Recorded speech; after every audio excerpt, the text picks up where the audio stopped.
Good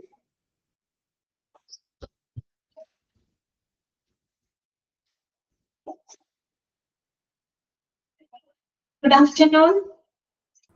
Good afternoon, ma'am. Good afternoon, ma'am. Good afternoon, ma'am. Okay, എല്ലാവർക്കും good afternoon. എല്ലാവർക്കും happy new year കേട്ടോ. പുതിയൊരു വർഷം. അല്ല ഞാൻ പറഞ്ഞില്ലേ ഇത് പറഞ്ഞു നോക്കണല്ലേ. ഓക്കെ ഓക്കെ ആണെങ്കിൽ good afternoon. ഓക്കെ ആണെങ്കിൽ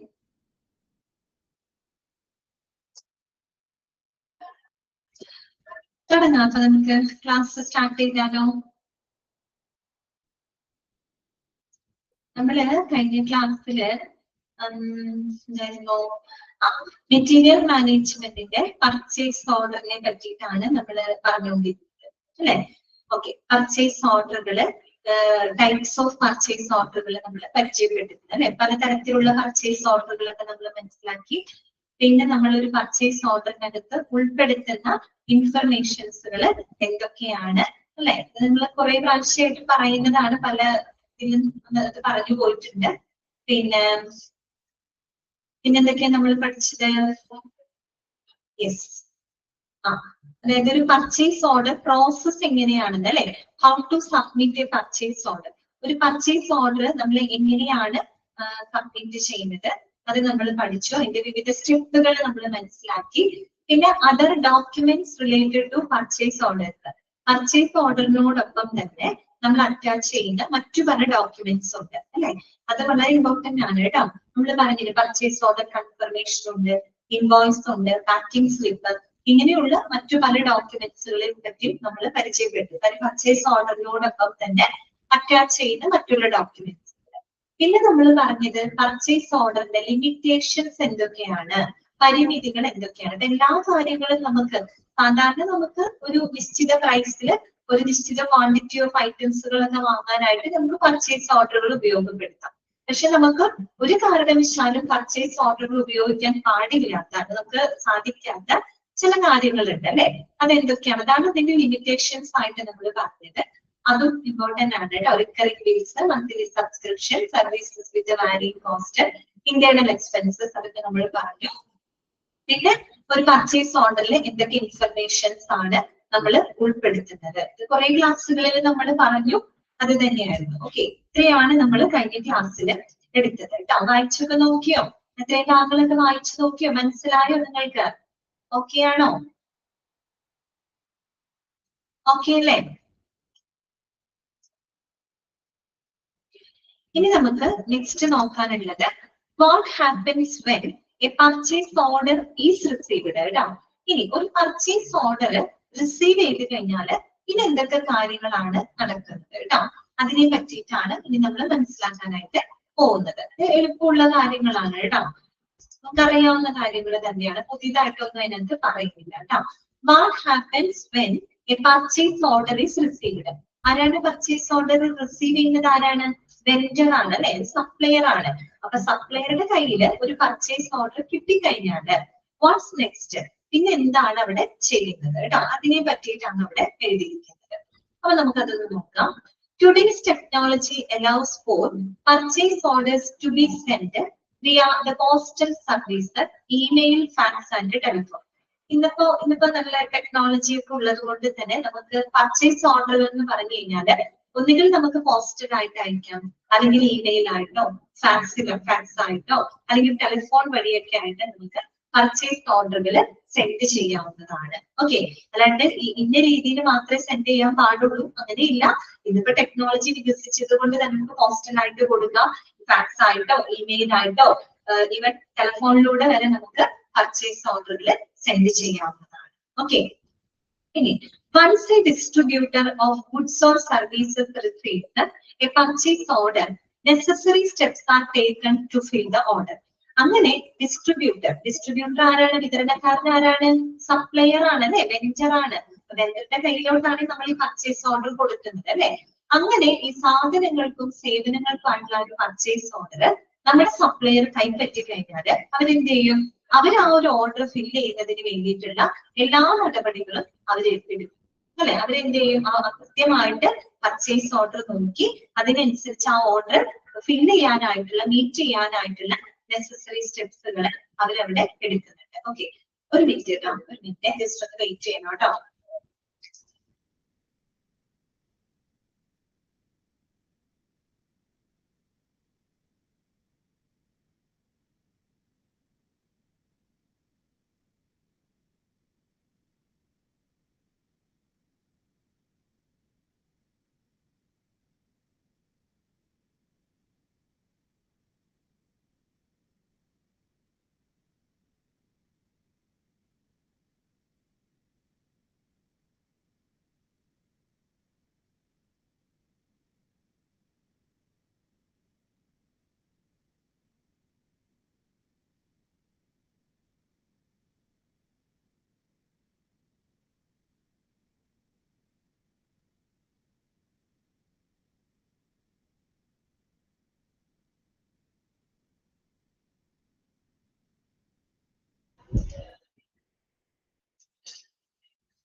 അങ്ങനെ സപ്ലയറിന് ആ ഒരു പർച്ചേസ് ഓർഡർ ലഭിച്ചു കഴിഞ്ഞാൽ അദ്ദേഹം ആ ഒരു ഓർഡർ ഫില്ല് ചെയ്യുന്നതിന് ആവശ്യമായിട്ടുള്ള സ്റ്റെപ്സുകൾ അവരെടുക്കുന്നു അല്ലെ.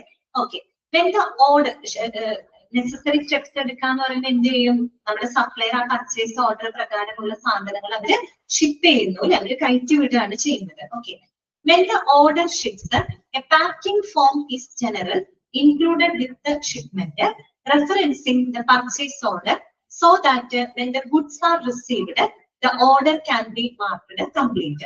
നമുക്കറിയാലോ, നമ്മൾ ഈ ഓർഡറുകൾ ഷിപ്പ് ചെയ്ത് കഴിഞ്ഞാൽ ആ ഷിപ്മെന്റിനോടൊപ്പം തന്നെ നമ്മൾ എന്തും കൂടെ അറ്റാച്ച് ചെയ്യുന്നുണ്ട്, പാക്കിംഗ് സ്ലിപ്പും കൂടെ നമ്മൾ അതിന്റെ കൂടെ വെക്കുന്നുണ്ട് അല്ലെ. പാക്കിംഗ് ഫോം നമ്മൾ മറ്റുള്ള ഡോക്യുമെന്റ്സ് പഠിച്ചില്ലേ, എന്തൊക്കെ സാധനങ്ങളുണ്ട്, ഇൻവോയ്സ് ഉണ്ട്, പാക്കിംഗ് സ്ലിപ്പ് ഉണ്ട്, പർച്ചേസ് ഓർഡർ കൺഫർമേഷൻ ഉണ്ട് അല്ലെ. അപ്പൊ നമ്മള് സാധനങ്ങൾ ഷിപ്മെന്റ് ചെയ്യുന്ന സമയത്ത് ഈ സാധനങ്ങളോടൊപ്പം തന്നെ നമ്മൾ ഒരു പാക്കിംഗ് ഫോമും കൂടെ ഇൻക്ലൂഡ് ചെയ്യുന്നുണ്ട് അല്ലെ. പാക്കിംഗ് ഫോം അവിടെ നമ്മൾ ഇൻക്ലൂഡ് ചെയ്യുന്നുണ്ട്. അതെന്തിനു വേണ്ടിയിട്ടാണ്, ആ പർച്ചേസ് ഓർഡർ പാക്കിംഗ് സ്ലിപ്പിനകത്ത് നമ്മൾ ആ പാക്കേജിനകത്ത് എന്തൊക്കെയാണ് എന്നതിന്റെ ഫുൾ ഡീറ്റെയിൽസ് ആ പാക്കിംഗ് സ്ലിപ്പിനകത്ത് ഉണ്ടായിരിക്കും അല്ലെ. കാര്യം അവര് സാധനങ്ങൾ ഡെലിവറി ചെയ്യുന്ന സമയത്ത് ആ പാക്കിംഗ് സ്ലിപ്പ് ഉൾപ്പെടെയാണ് അവർക്ക് കൊടുക്കുന്നത്.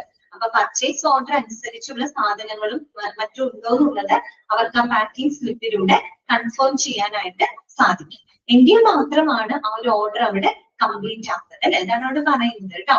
Included with shipment referencing the purchase order, purchase ഓർഡറിനെ റെഫറൻസ് ചെയ്തുകൊണ്ട് അതിൽ പറഞ്ഞ സാധനങ്ങളും പ്രോഡക്റ്റുകളും മെറ്റീരിയൽസുകളും എല്ലാം തന്നെ നമ്മൾ പാക്കിംഗ് സ്ലിപ്പിനകത്തും നമ്മൾ രേഖപ്പെടുത്തുന്നുണ്ട് അല്ലെ. അപ്പോ when the goods are received, the order can be marked as complete. Order receive ചെയ്യുന്ന സമയത്ത് ആ പാക്കിംഗ് സ്ലിപ്പ് നോക്കി പർച്ചേസ് ഓർഡർ കൂടി ഒത്തു നോക്കിക്കൊണ്ട് സാധനങ്ങളെല്ലാം ഉണ്ടോ എന്നുള്ളത് അവർക്ക് ആ ഒരു ഓർഡർ കംപ്ലീറ്റ് ആണെന്ന് ഉറപ്പുവരുത്താനായിട്ട് സാധിക്കും. ഓക്കെ, പിന്നെന്താണ്, after the order has been filled and shipped practically or performed if labor is involved, an invoice requesting payment will be sent from the seller to the purchaser. ഇതൊക്കെ നമുക്ക് അറിയാവുന്ന കാര്യങ്ങളാണ് കേട്ടോ. അങ്ങനെ ആ ഒരു ഓർഡർ ഷിപ്പ് ചെയ്ത് കഴിഞ്ഞാല് ആ സാധനങ്ങളും മറ്റുമെല്ലാം ബയ്യറിന്റെ കയ്യിൽ എത്തിക്കഴിഞ്ഞാല് സെല്ലർ എന്ത് ചെയ്യും, സപ്ലയർ എന്ത് ചെയ്യും, അവര് they send invoice to the buyer requesting for the payment.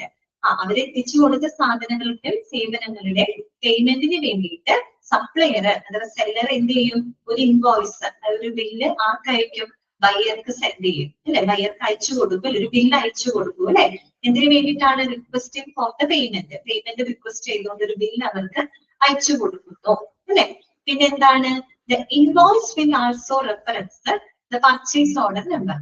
നമ്മൾ ഇൻവോയ്സിനകത്ത്, ഇൻവോയ്സ് എന്ന് വെച്ചാൽ ബില്ലാണ്, ആ ബില്ലിനകത്ത് എന്തുണ്ടായിരിക്കും, പർച്ചേസ് ഓർഡർ നമ്പർ ഉണ്ടായിരിക്കും അല്ലെ. പർച്ചേസ് ഓർഡർ നമ്പർ ഉണ്ടായിരിക്കും, എത്ര ഐറ്റംസുകളാണ് അതിനെല്ലാത്തിനും പർച്ചേസ് ഓർഡർ നമ്പർ ആ ബില്ലിനകത്ത് നമ്മൾ രേഖപ്പെടുത്തിയിട്ടുണ്ടായിരിക്കും അല്ലെ.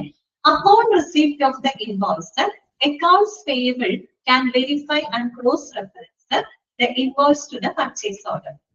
അങ്ങനെ ആ ഒരു ഇൻവോയ്സ്, ആ ഒരു ബില്ല് ബയ്യറിന്റെ കയ്യിൽ എത്തിക്കഴിഞ്ഞാൽ ബയ്യർ എന്ത് ചെയ്യും, ബയ്യറിന്റെ അക്കൗണ്ട്, ഈ പറയുന്ന അക്കൗണ്ട്സ് പേയബിൾ ടീം ഉണ്ട്. ബയ്യർ എന്ന് വെച്ചാൽ ബയ്യറിന്റെ കീഴിൽ പ്രവർത്തിക്കുന്ന അക്കൗണ്ട്സ് പേയബിൾ ടീം ഉണ്ട്. ആ ടീമിന്റെ കയ്യിലാണ് ഈ ഒരു ബില്ല് ലഭിക്കുന്നത്. അവരെന്ത് ചെയ്യും, ഈ അക്കൗണ്ട്സ് പേയബിൾ ടീം ഈ ബില്ലുകള് പർച്ചേസ് ഓർഡറുമായിട്ട് അവര് ക്രോസ് ചെക്ക് ചെയ്ത് നോക്കും. പർച്ചേസ് ഓർഡറുമായിട്ട് പറഞ്ഞ കാര്യങ്ങൾ തന്നെയാണോ അവര് തന്നിട്ടുള്ളത്, അതിന്റെ വിലയും കാര്യങ്ങളും ആ ഒരു ബില്ല് ആ പർച്ചേസ് ഓർഡറുമായിട്ട് അവർ ഒത്തു നോക്കുകയാണ്. അവര് ക്രോസ് ചെക്ക് ചെയ്ത് നോക്കുന്നു. അതിനുശേഷം എന്തായിരിക്കും ഫൈനൽ സ്റ്റെപ്പ് എന്തായിരിക്കും?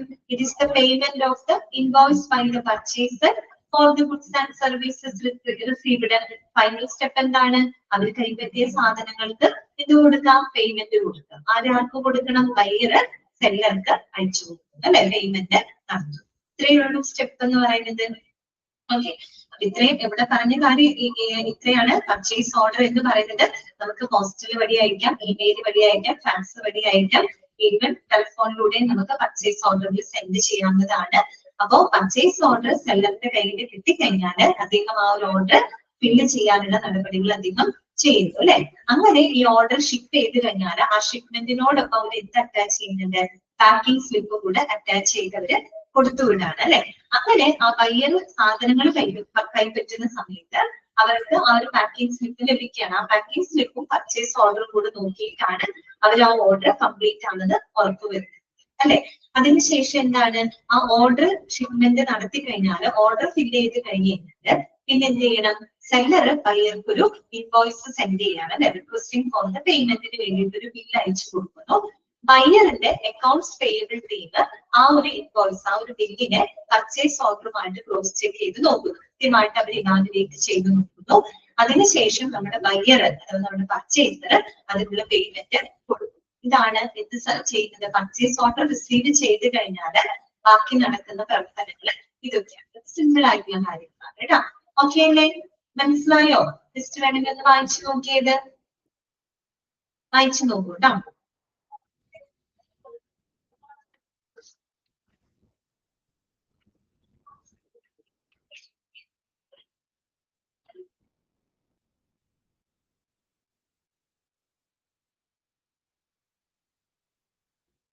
ഓക്കെ, നെക്സ്റ്റ് വരുന്നത് who issues A purchase order. അത് ഞാൻ പറയാണ്ട് തന്നെ നിങ്ങൾക്ക് അറിയാം അല്ലെ. Who issues A purchase order? ആരാണ് ഒരു പർച്ചേസ് ഓർഡർ ഇഷ്യൂ ചെയ്യുന്നത്? ആരാണ്? നിങ്ങൾക്ക് അറിയാവുന്നതാണ്. ആരാണ് ഒരു പർച്ചേസ് ഓർഡർ ക്രിയേറ്റ് ചെയ്യുന്നത്? ഒരു പർച്ചേസ് ഓർഡർ ഇഷ്യൂ ചെയ്യുന്നതും ആരാണ്? നിങ്ങൾ പറയൂ, ആരാണ് ഓർഡർ ചെയ്യുന്നത്? ആരാണ് ഇഷ്യൂ ചെയ്യുന്നത്? അറിയില്ലേ? ഒരു പർച്ചേസ് ഓർഡർ ആരാണ് ക്രിയേറ്റ് ചെയ്യുന്നത്? ബയ്യർ ആണ്. വെരി ഗുഡ്, ശ്രീലക്ഷ്മി കറക്റ്റ് ആണ്, ബയ്യർ ആണ് അല്ലെ. അത് നമ്മൾ നേരത്തെ ഡിപ്ലോമ തൊട്ട് നമ്മൾ പഠിക്കുന്ന ഒരു കാര്യമാണ്. ഓക്കെ, അമ്മ കറക്റ്റ് ആണ് കേട്ടോ. Purchase order Sreelakshmi Devi, okay, buyer ആണ് പർച്ചേസ് ഓർഡർ ഇഷ്യൂ ചെയ്യുന്നത്. So purchase orders are initiated by the purchaser, അഥവാ ഒരു ബയ്യർ ആണ്. And generally are uniquely numbered pre printed forms. സാധാരണ നമ്മൾ പർച്ചേസ് ഓർഡർ ഇഷ്യൂ ചെയ്യുന്ന സമയത്ത് അത് നമ്പർ ഉണ്ടായിരിക്കും. നമ്മൾ പഠിച്ചല്ലോ, പർച്ചേസ് ഓർഡറിന് പ്രത്യേകം ഒരു ഐഡി ഉണ്ടായിരിക്കും അല്ലെ. ഓരോ പർച്ചേസ് ഓർഡറിന് ഒരു നമ്പർ നമ്മൾ കൊടുക്കുന്നുണ്ടായിരിക്കും. കൃത്യമായിട്ട് ആ ഓർഡർ മറ്റൊക്കെ ട്രാക്ക് ചെയ്യാൻ വേണ്ടിയിട്ട് നമ്മളൊരു ഓർഡർ നമ്പർ കൊടുക്കുന്നുണ്ട് അല്ലെ. അതുകൂടാതെ pre printed forms. Pre printed forms എന്ന് പറയുമ്പോൾ 3 ഡിസൈനഡ് ആയിട്ടുള്ള ഫോമുകളിലൊക്കെ ആയിരിക്കും മിക്കവാറും ഇത്തരം പർച്ചേസ് ഓർഡറിൽ അവര് എന്ത് ചെയ്യുന്നത്? റിക്വസ്റ്റ് ചെയ്ത് വിടുന്നത്. പ്രീ പ്രിന്റഡ് ഫോംസ് എന്ന് വെച്ചാൽ ആ കമ്പനിയുടെ ലോഗോ, അതിന്റെ പേര്, അഡ്രസ് ഒക്കെ ഓൾറെഡി പ്രിന്റഡ് ആയിട്ടുള്ള ഫോമുകൾ ഉണ്ടാവുമല്ലോ. അങ്ങനെയുള്ള പ്രീ പ്രിന്റഡ് ഫോർമാറ്റിൽ ആ ഒരു ഫോമിനായിട്ടായിരിക്കും ഇത്തരം പർച്ചേസ് ഓർഡറുകൾ ക്രിയേറ്റ് ചെയ്തിട്ട് അത് സെൻഡ് ചെയ്യുന്നത് കേട്ടോ. കാര്യം ആ ഒരു വലിയ കമ്പനികളാകുമ്പോൾ കമ്പനിക്ക് കമ്പനിയുടെ ലോഗോ ഉണ്ടാവും, പേരുണ്ടാവും, അതെ, അങ്ങനെ കുറെ കാര്യങ്ങളൊക്കെ ഉണ്ട്. അതൊക്കെ ഉൾപ്പെടുത്തിയിട്ടുള്ള പ്രീ പ്രിന്റഡ് ആയിട്ടുള്ള ഫോംസുകൾ ഉണ്ടായിരിക്കും, പ്രീ ഡിസൈനഡ് ഫോമുകൾ. അതിനായിരിക്കും ഇത്തരം പർച്ചേസ് ഓർഡറുകൾ അവർ ടൈപ്പ് ചെയ്തിട്ട് അയക്കുന്നത്. ഓക്കെ, ഇനി എന്താണ്? Depending on the size of the company, one person may be responsible for initiating purchase orders, such as a purchasing agent. പിന്നെ കമ്പനിയുടെ വലുപ്പത്തിനനുസരിച്ച് ചിലത് ചെറിയ കമ്പനികളായിരിക്കാം, മറ്റു ചിലത് വലിയ വലിയ കമ്പനികളായിരിക്കാം. ഇപ്പോ അതുകൊണ്ടാണ് സൈസ് അനുസരിച്ച് അവരോട് പറയുന്നത്. ചെറിയ കമ്പനിയൊക്കെ ആണെന്ന് വിചാരിക്കുക, വളരെ ചെറിയ കമ്പനിയാണ്, കമ്പനിയുടെ സൈസ് കുറവാണ്. ചെറിയ കമ്പനികളാവുമ്പോൾ അവിടെ ഒരു പക്ഷെ ഒരു വ്യക്തി ആയിരിക്കാം, ചിലപ്പോൾ ഒരു പർച്ചേസിംഗ് ഏജന്റ് പോലെയുള്ള ഒരു സിംഗിൾ പേഴ്സൺ ആയിരിക്കാം പർച്ചേസ് ഓർഡറുകൾ ഇഷ്യൂ ചെയ്യുന്നത്. അതേസമയം several people within a purchasing department may share the task of ordering goods and services. അതേസമയം വലിയ വലിയ കമ്പനികളൊക്കെ ആകുമ്പോൾ അവിടെ ഒരു ഒരു വ്യക്തി ആയിരിക്കില്ല, ചിലപ്പോ ഒരു ഗ്രൂപ്പ് ഓഫ് പീപ്പിൾ ആയിരിക്കാം, ഒരു കൂട്ടം ആളുകളായിരിക്കാം, അല്ലെങ്കിൽ ഒരു ടീം ഓഫ് പീപ്പിൾ ആയിരിക്കാം എന്ത് ചെയ്യുന്നുണ്ടാവാം, ഈ പറയുന്ന ഗുഡ്സ് ആൻഡ് സർവീസുകൾക്കുള്ള പർച്ചേസ് ഓർഡർ ഇഷ്യൂ ചെയ്യുന്നുണ്ടാവാം. അത് ഓരോ കമ്പനിയുടെ വലുപ്പത്തിനനുസരിച്ച് വ്യത്യാസം ഉണ്ടായിരിക്കും. അത് നിങ്ങൾ മനസ്സിലാക്കേണ്ട കാര്യം എന്താണ്, പർച്ചേസ് ഓർഡർ ആരാണ് ഇഷ്യൂ ചെയ്യുന്നത്, ബയ്യർ ആണ്. ഓക്കെ, ബയ്യർ എങ്ങനെയാണ് ഇഷ്യൂ ചെയ്യുന്നത്, അതിനകത്തൊരു യൂണിക്ലി നമ്പർ ഉണ്ടായിരിക്കും. അതുകൂടാതെ പൊതുവെ പ്രീ പ്രിന്റഡ് ഫോംസിലായിട്ടാണ് പർച്ചേസ് ഓർഡർ ഇഷ്യൂ ചെയ്യുന്നത്. പിന്നെ ഒരു കമ്പനികളുടെ വലുപ്പത്തിനനുസരിച്ച് ഒരു പക്ഷെ ചെറിയ കമ്പനികളാകുമ്പോൾ പർച്ചേസ് ഓർഡറുകൾ ഇഷ്യൂ ചെയ്യുന്നത് ഒരു സിംഗിൾ പേഴ്സൺ ആയിരിക്കാം. പക്ഷെ വലിയ വലിയ കമ്പനികളൊക്കെ ആകുമ്പോൾ ഒരു കൂട്ടം ആളുകൾ, ഒരു ശരിക്കും പറഞ്ഞൊരു ടീം ഓഫ് ആളുകൾ തന്നെ അതിന് വേണ്ടി പ്രവർത്തിക്കുന്നുണ്ടാവാം. അങ്ങനെയുള്ളവരായിരിക്കും പർച്ചേസ് ഓർഡർ ഇഷ്യൂ ചെയ്യുന്നുണ്ടായിരിക്കാം. അതൊക്കെ depends on the size of company. കമ്പനിയുടെ സൈസിനെ ഡിപ്പെൻഡ് ചെയ്തിട്ടാണ് തീരുമാനിക്കുന്നത്. നെക്സ്റ്റ് വരുന്നതാണ് best practices four purchase orders കേട്ടോ. അതായത് പർച്ചേസ് ഓർഡറുകൾ ഏറ്റവും ശരിയായ രീതിയിൽ ഉപയോഗിക്കുന്നതിന് നമുക്ക് ഇംപ്ലിമെന്റ് ചെയ്യാവുന്ന മാർഗങ്ങൾ എന്തൊക്കെയാണ്. നമുക്ക് പർച്ചേസ് ഓർഡറുകളെ ഏറ്റവും കൺവീനിയന്റ് ആയിട്ടുള്ള രീതിയിൽ നമുക്കതിനെ യൂട്ടിലൈസ് ചെയ്യാനായിട്ട് സാധിക്കണം. അതിനായിട്ട് ഇംപ്ലിമെന്റ് ചെയ്യാൻ കഴിയുന്ന കാര്യങ്ങൾ എന്തൊക്കെയാണ് കേട്ടോ, അതാണ് ഇനിയോട് പറയുന്നത്.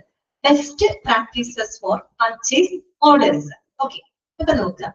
Make sure you are using purchase orders in the most efficient way with the following best practices. അതായത് നമുക്ക് ഇനി പറയുന്ന മാർഗങ്ങൾ ഉപയോഗിച്ചുകൊണ്ട് പർച്ചേസ് ഓർഡറുകളെ ഏറ്റവും നല്ല രീതിയിൽ നമുക്ക് ഉപയോഗപ്പെടുത്താനായിട്ട് സാധിക്കും. കാര്യം നമ്മൾ പർച്ചേസ് ഓർഡറിന്റെ ഒക്കെ അഡ്വാൻറ്റേജസ് ഒക്കെ നമ്മൾ മനസ്സിലാക്കിയതാണ് അല്ലെ.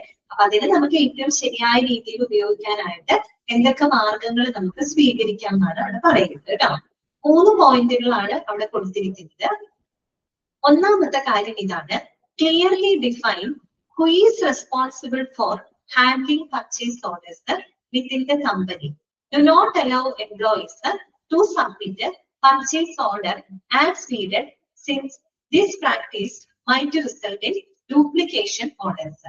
അതായത് ആദ്യത്തെ കാര്യം എന്താണ് പറയുന്നത്, clearly define who is responsible for handling purchase.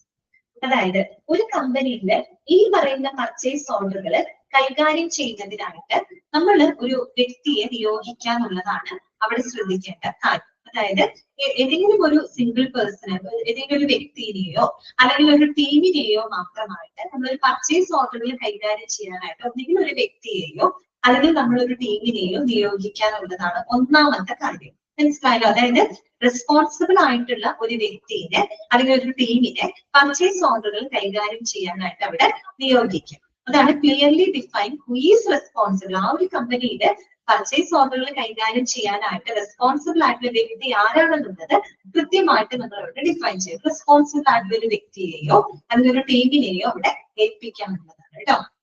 ഒരു കാരണവശാലും എംപ്ലോയീസിനെ പർച്ചേസ് ഓർഡറുകൾ കൈകാര്യം ചെയ്യാനായിട്ട് അവർക്ക് ആ ഒരു റെസ്പോൺസിബിലിറ്റി കൊടുക്കരുത്. കാര്യം എന്താണ്, this practice might result in duplication. അവിടെ ചിലപ്പോൾ ഓർഡറുകൾ ഡ്യൂപ്ലിക്കേറ്റ് ആയിട്ടുള്ള പർച്ചേസ് ഓർഡറുകൾ ക്രിയേറ്റ് ചെയ്യപ്പെടാനുള്ള ചാൻസ് അവിടെ കൂടുതലാണ്. അപ്പൊ അതിനു വേണ്ടി മാത്രമായിട്ട് നമ്മളൊരു ടീമിനെ അല്ലെങ്കിൽ ഒരു വ്യക്തിയെ നമ്മൾ അവിടെ നിയോഗിക്കാന്നുള്ളതാണ് ഒന്നാമത്തെ കാര്യം. ഓക്കെ, രണ്ടാമത് പറയുന്നത് എന്താണ്, include terms and conditions with your purchase orders that specify how to handle the purchase order and define each party's responsibilities. അതുകൂടാതെ നമ്മൾ പർച്ചേസ് ഓർഡറിനകത്ത് ആ ഒരു പർച്ചേസ് ഓർഡർ എങ്ങനെ കൈകാര്യം ചെയ്യണം എന്നതുമായിട്ട് ബന്ധപ്പെട്ട എല്ലാ ടേംസ് ആൻഡ് കണ്ടീഷൻസുകളും നമ്മൾ ആ പർച്ചേസ് ഓർഡറിനകത്ത് ഇൻക്ലൂഡ് ചെയ്തിരിക്കണം. നമ്മളൊരു പർച്ചേസ് ഓർഡറിന്റെ മോഡൽ കണ്ടത് ഓർമ്മയുണ്ടല്ലോ, അതിനകത്ത് നമ്മൾ കുറെ ടേംസ് ആൻഡ് കണ്ടീഷൻസ് കൃത്യമായിട്ട് അവിടെ പറയുന്നില്ലേ.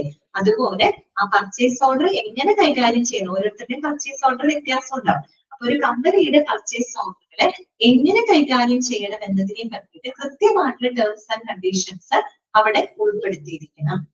അതുകൂടാതെ ഓരോ പാർട്ടിയിൽ പറഞ്ഞ ഒരു ബയ്യറിന്റെയും സെല്ലറിന്റെയും റെസ്പോൺസിബിലിറ്റീസ് എന്തൊക്കെയാണെന്ന് കൃത്യമായിട്ട് അവിടെ എന്ത് ചെയ്തിരിക്കണം, ഡിഫൈൻ ചെയ്തിരിക്കണം.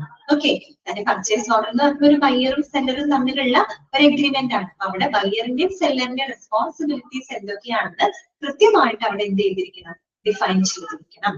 ഓക്കെ, പിന്നെ മൂന്നാമത്തെ കാര്യം എന്താണ് പറയുന്നത്, use an electronic system to manage the purchase orders. Purchase ഓർഡറുകൾ മാനേജ് ചെയ്യാനായിട്ട് ഇലക്ട്രോണിക് സംവിധാനങ്ങൾ, കമ്പ്യൂട്ടർ പോലെയുള്ള അല്ലെങ്കിൽ അത്തരത്തിലുള്ള സോഫ്റ്റ്വെയർ സംവിധാനങ്ങൾ ഉപയോഗിക്കുക കേട്ടോ. പർച്ചേസ് ഓർഡറുകൾ മാനേജ് ചെയ്യാനായിട്ട് നമ്മൾ ഇലക്ട്രോണിക് സംവിധാനം, ഇലക്ട്രോണിക് സിസ്റ്റങ്ങൾ ഉപയോഗപ്പെടുത്തും. കാര്യം എന്താണെന്നറിയോ? This system abolishes unnecessary paperwork and allows you to more easily track your orders. അപ്പൊ നമുക്ക് അനാവശ്യമായിട്ടുള്ള പേപ്പർ വർക്കുകൾ അവിടെ അവോയ്ഡ് ചെയ്യാനായിട്ട് സാധിക്കും. പിന്നെ മാത്രമല്ല നമുക്ക് നമ്മുടെ ഓർഡറുകൾ വളരെ ഈസി ആയിട്ട് ട്രാക്ക് ചെയ്യാനും നമുക്ക് അതിലൂടെ സാധിക്കും. അതുകൊണ്ട് തന്നെ പരമാവധി ഇലക്ട്രോണിക് സിസ്റ്റംസ് ഉപയോഗിച്ചുകൊണ്ട് പർച്ചേസ് ഓർഡറുകൾ മാനേജ് ചെയ്യാനായിട്ട് ശ്രദ്ധിക്കും, പ്രത്യേകിച്ച് ഇന്നത്തെ കാലത്ത്. കാര്യം നമുക്ക് പേപ്പർ വർക്കുകളൊക്കെ ചെയ്യുമ്പോൾ അവിടെ എറർ വരാനും ലോസ് ആവാനൊക്കെയുള്ള ചാൻസ് വളരെയധികം കൂടുതലാണ്. ഓക്കെ, ക്ലിയർ ആയോ പറഞ്ഞത്? ഓക്കെ ആണോ? ഈ 3 കാര്യങ്ങൾ പ്രത്യേകം ശ്രദ്ധിക്കുക കേട്ടോ.